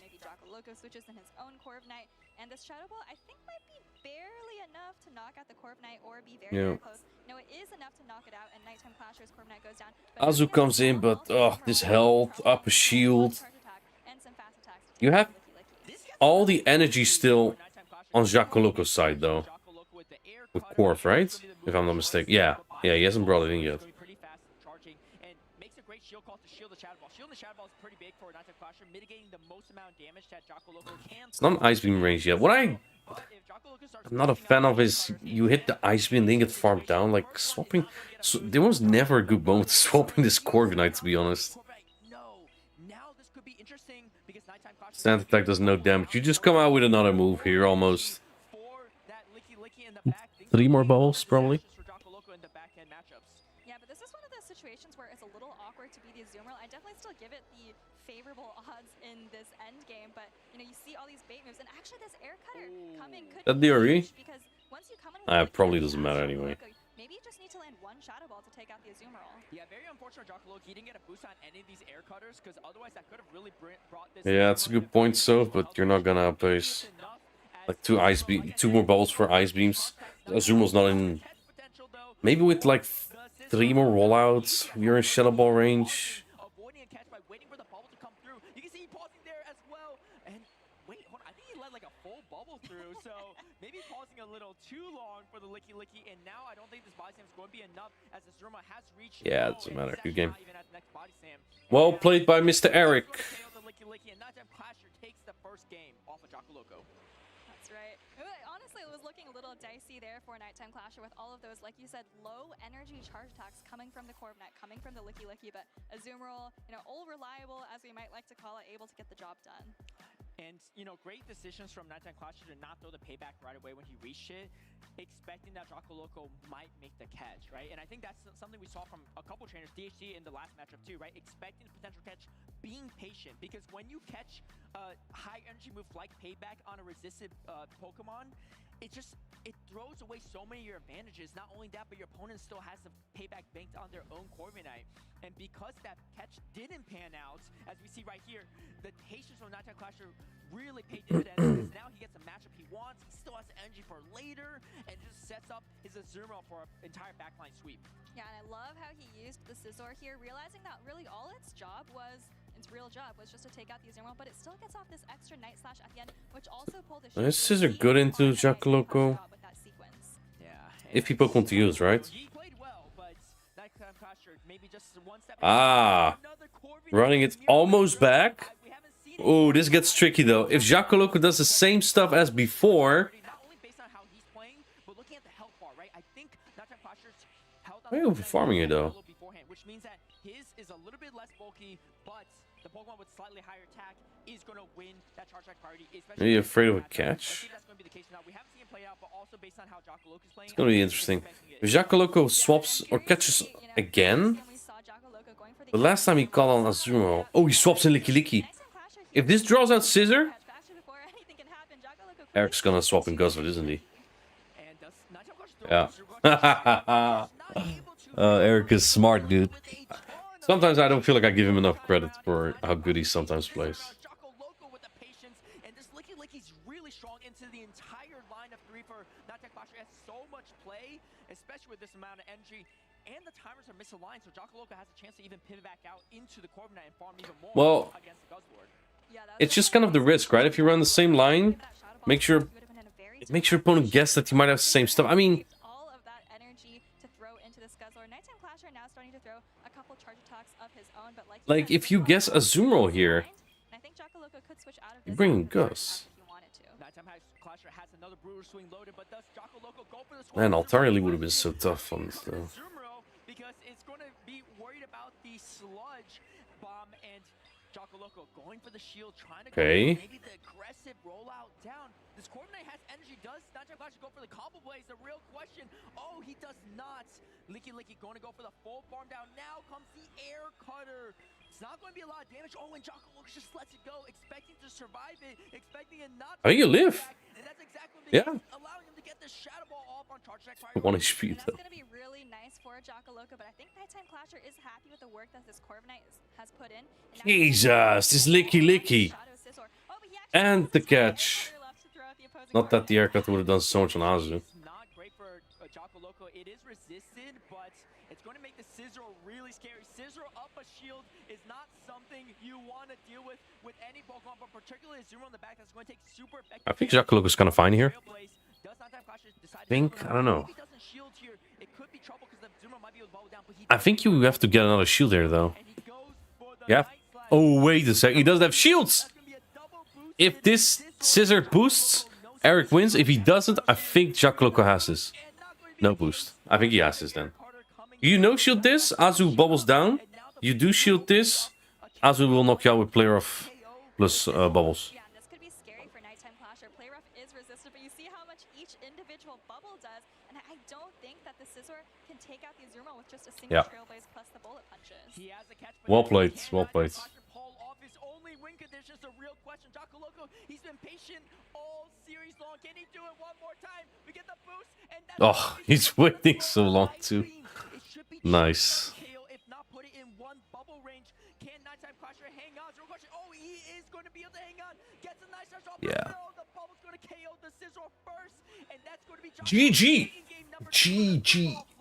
We have an even series Good play.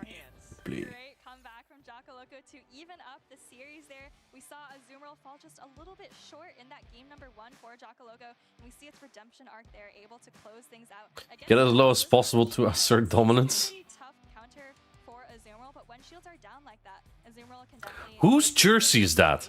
I don't think he has one. Most accomplished players in our circuit and our most recent international winner at the Latin America International Championships. But Jocko Loco is not a player you can sleep on. He is so good in some of these matchups, and you can see the patience from both these players, and you can see the adjustment he made as well after the first game.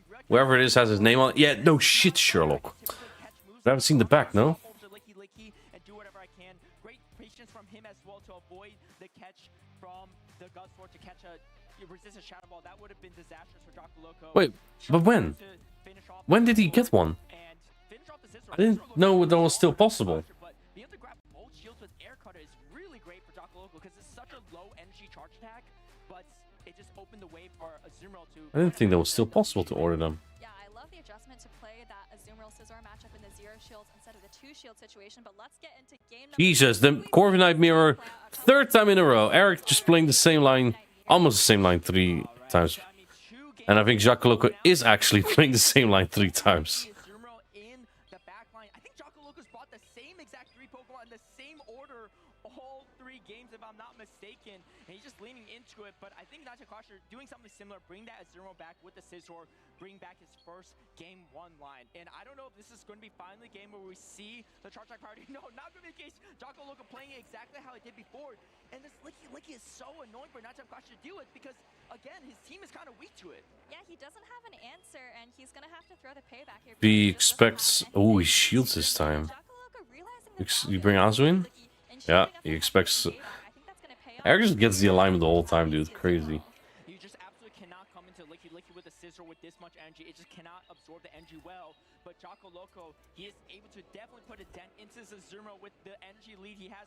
First Shadow Ball comes through. He's already at the second. Might throw this one on charge attack priority. No, opposite farm. Even more energy against the Azumarill. Not opting his shield, but Licky again. Going to save that final shield for his, maybe his own Azumarill, maybe his... Swaps? Dude, I like this a lot. I like this play a lot from Jocko Loco. I think Eric knows that's a great play. Like, if you don't want to, if you want to hold energy there, you go 100. So you have to expend energy that you don't want to throw it, kind of, because now you can only swap his Scissor. And now, even though he's met by the Scizor, we've seen that Azumarill can do quite a bit of damage if Scizor chooses to let these charge attacks go. Nighttime Clasher hasn't spent a single shield yet, but he knows these timers are coming up soon. So if he does shield, maybe the Licky comes in and does more damage. And now Jocko Loco gets to another play rough. You gotta expect Nighttime Clasher to why not Ice Beam here? Shields because this is going to KO the Scizor. It does get shielded, but in comes a combo play. The body slam going to be thrown. Nighttime Clasher expecting it though, and is actually going to throw the Trailblaze. I think Body Slam does not knock out yet here.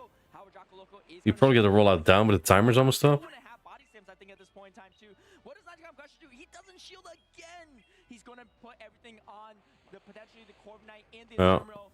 Azumarill comes back in. The timers are all over the place between these 2 players. And Jocko Loco's going to throw another Shadow Ball. This game is wicked. The 4th or 5th move this Licky's thrown so far. Yeah, and it's going to land on the Azumarill and do quite a bit of damage. But I think, Great counting, Jesus. A ton of work. It's going to go it down to this Ice Beam, but Jocko Loco probably happy with all of the charge attacks that's thrown and all of the shields it's taken. Gonna bring in the Corviknight now, still quite a bit of health, and you can definitely take a move from Azumarill here. You can even shield a potential catch a potential Ice Beam for Jocko Loco, but not going to be the case. Opting to go for the energy instead. This energy is going to go a long way for the Corviknight. Citra has no HP left. So he needs energy for Corv. Time's not up. Now Eric has to catch. Eric has to catch a payback.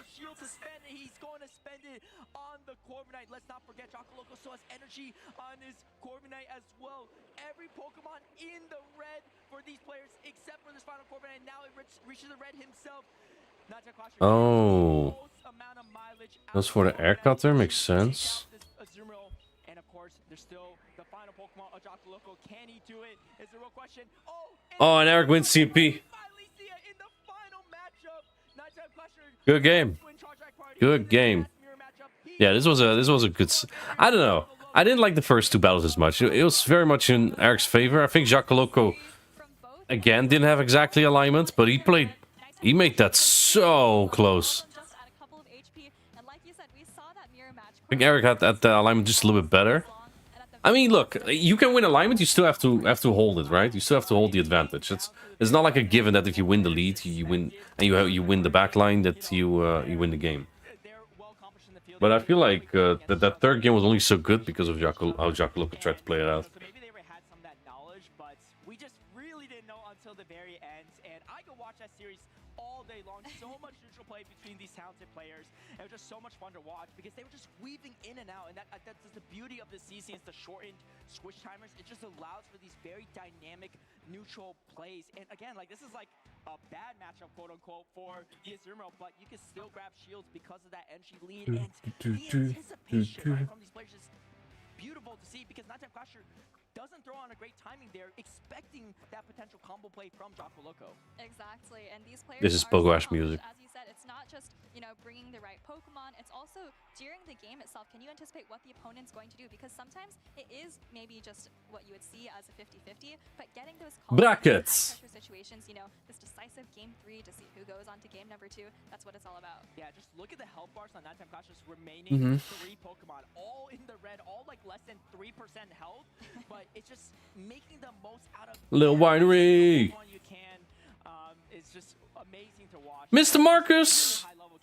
I do, my friends. Like Nighttime Clasher, like Jocko Loco are so accomplished. Exactly. You mentioned those really low health bars and really You miss me? No fear, you will see me plenty in the next. Where can I take this fast move damage the best so that I can get this energy? Wait a second, you. And that's another place where we see players really shine with the shortened switch timer. Definitely. And I think honestly, in that game, I don't think either players really made catches. Like, I think they tried to, but they didn't, right? They didn't go for any fancy catch plays. Instead, what they did is they just managed their energy and health bars really, really well instead. And when you wait do that, a second. You don't have to go for the fancy plays to, outbeat your opponents. Exactly. I mean, sometimes we do see games come down to a catch or a catch attempts, but like you said, a lot of these games, it's just a lot of really Storm's still going. Nothing new there. Flashy catches, but you do see a lot of players maneuvering in and out with that switch timer and putting out some VG content on your YouTube channel. Yeah, definitely a great series. Oh, I sent you a message on Discord. I just remembered something. Little intricacies. Something I like to tell people too newer to the game is that Pokemon it's a game that's very big. But the more you dive into it, the more maybe you should compete in VGC, give me a chance to win Birmingham. Maybe just consider that, thinking of your friends. When you swap out all these things and making those right plays can really pay off if you make the right calls. No, I completely agree with you. I Put would the watch peppers that out. series and I would think about like not only what actually happened in the game, but what were these players thinking and maybe anticipating, right? I mean, even going back to that game number 1, you see Nighttime Clasher doesn't fall for the catch because he's anticipating it, right? He knows that payback is resisted on Azumarill. Azumarill is really safe into my team. So, it's just thinking about, not only what happened, but what the players think might happen. Yeah. Well, I wonder what Nighttime Clasher thinks about that series. Let's head over to the floor with Butters. All right, thank you very much. Mr. Eric. Clasher, which might have been the series in Toronto so far. How are you feeling right now? Honestly, that was such a close game down to the wire at the end. Just came down to a Corviknight CMP, which I was pretty confident about, but you never know. Like, I obviously don't know his Corviknight's attack training, but on the other hand, Corvin the core of 3 games in a row. Like, that was just crazy. And we were just talking about this matchup a little bit. You talked about the neutrality. Can you speak to that a little bit? I mean, obviously, you just came off a limited meta, which was the first one ever, which had a lot of neutrality as well. Talk about the neutrality you found in this matchup on stage. I feel very comfortable playing at least Corviknight and then Azumarill. He obviously had Corviknight, Azumarill, and Licky Tongue, or Licky, and just back and forth. These are all 3 extremely bulky Pokemon, and you just have to like manage your energy better, like making sure our Corviknight's able to land paybacks and not throwing the energy on Azumarill where Air Cutter's a lot less efficient, and kind of just dancing around and making sure all your energy is going in the right place. Like Azumarill versus Licky, making sure I throw Play Rough on the Licky, and hopefully gets not caught on the Corviknight, but if he expects the catch, and I expect the catch, I may throw an Ice Beam, which he catches on the Azu. So there's just so many moving parts, moving pieces throughout this set, and it makes it very difficult to manage for both players. So obviously, huge props to Jacko as well. He plays this incredibly.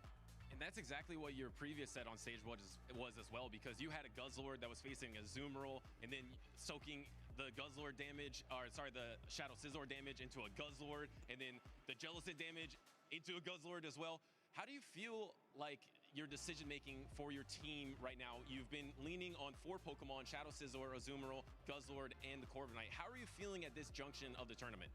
I honestly team that I brought, well, my brother's been practicing a lot, and as many people know, I always take the teams from him. He got me to choose this team actually last night, kind of just going away from what I was using previously. So obviously, shout out to him, and yeah, he's one of the best team builders. Awesome. Well, that's a theme that we've been seeing. Some trainers making last-minute adjustments and to great success. Thank you so much, Nighttime Clasher. Congratulations again. Let's go back to the casters.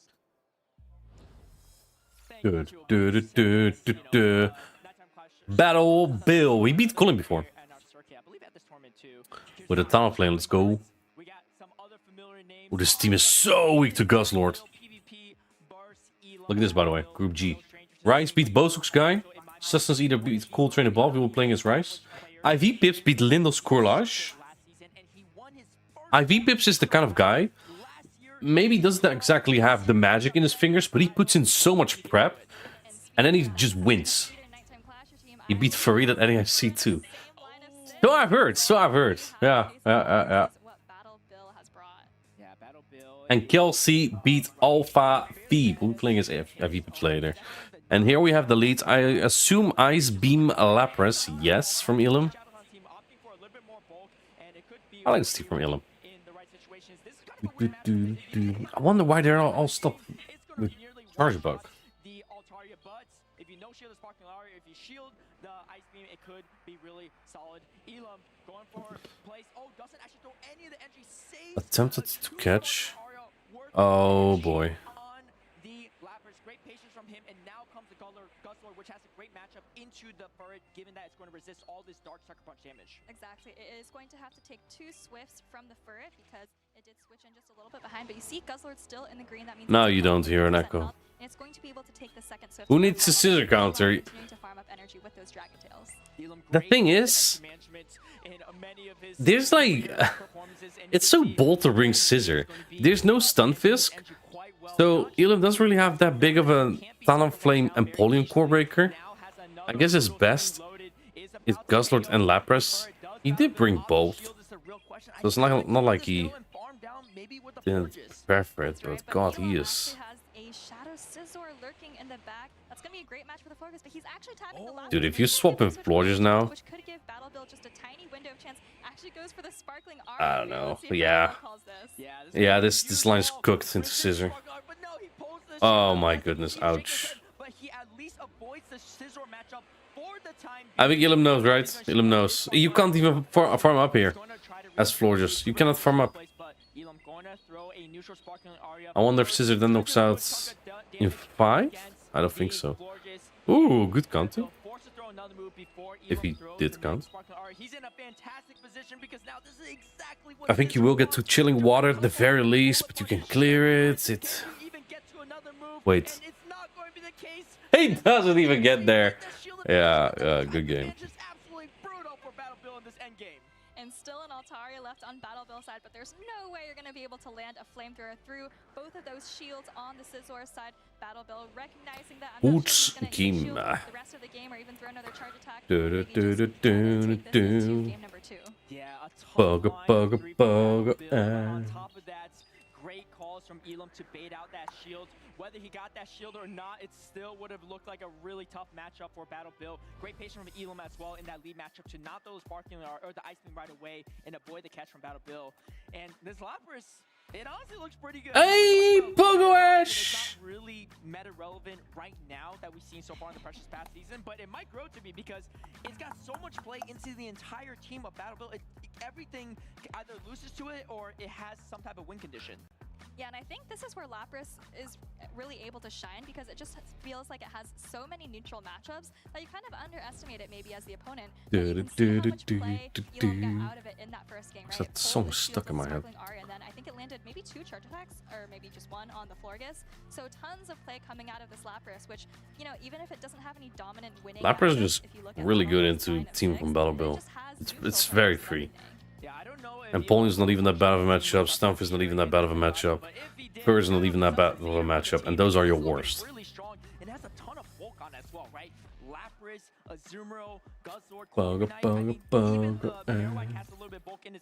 Oh my god, someone call an ambulance! There's no answer for this Empoleon, but yeah, you throw this, you swap. I think into Lapras, because it takes the energy better. Maybe into Guzzlord, just get rid of it. No. Yeah, I think you just need to land a Sparkling Aria, so, you know, great way to deal with an awkward switch. Yeah, Elam is just no answer from Empoleon, so you chip and dip unstoppable. He's unstoppable in this match here. I like Bill, but I don't think he can make this match even remotely exciting. Florges is on Scissor twice. I guess Battle Bill really fearing the Guzzlord. Getting punished by the Scissor in the process. Paul. Can't put shields here.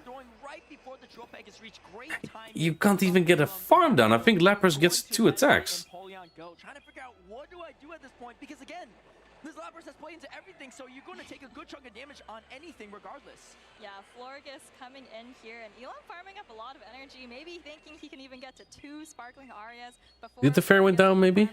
Battle Bill realizing how useless this Florges is, he's already seen the Shadow Scizor, so he's just going to let that charge attack go. Oh, and another Sparkling Arias, absolutely brutal. Oh, this Lapras is freaking popping off.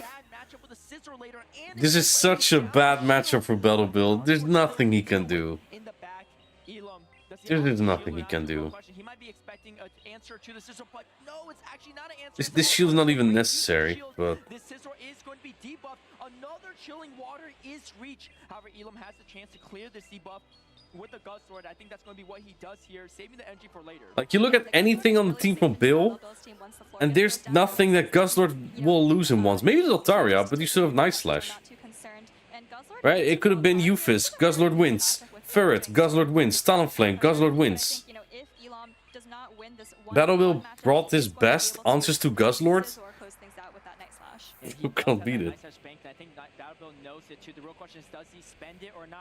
impossible. You can beat the Guzzlord, you cannot beat this team. Elam going to let the first one go, but the next one is going to put it in the KO range. Here comes the second one, Battle Bill.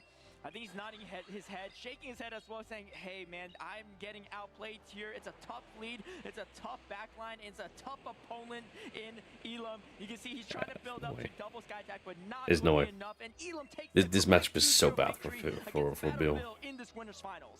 Yeah, really showcasing, again, the team of Sustenance Eater, but also in this particular matchup, really showcasing how neutral Lapras can be. We saw Impossible. Impossible.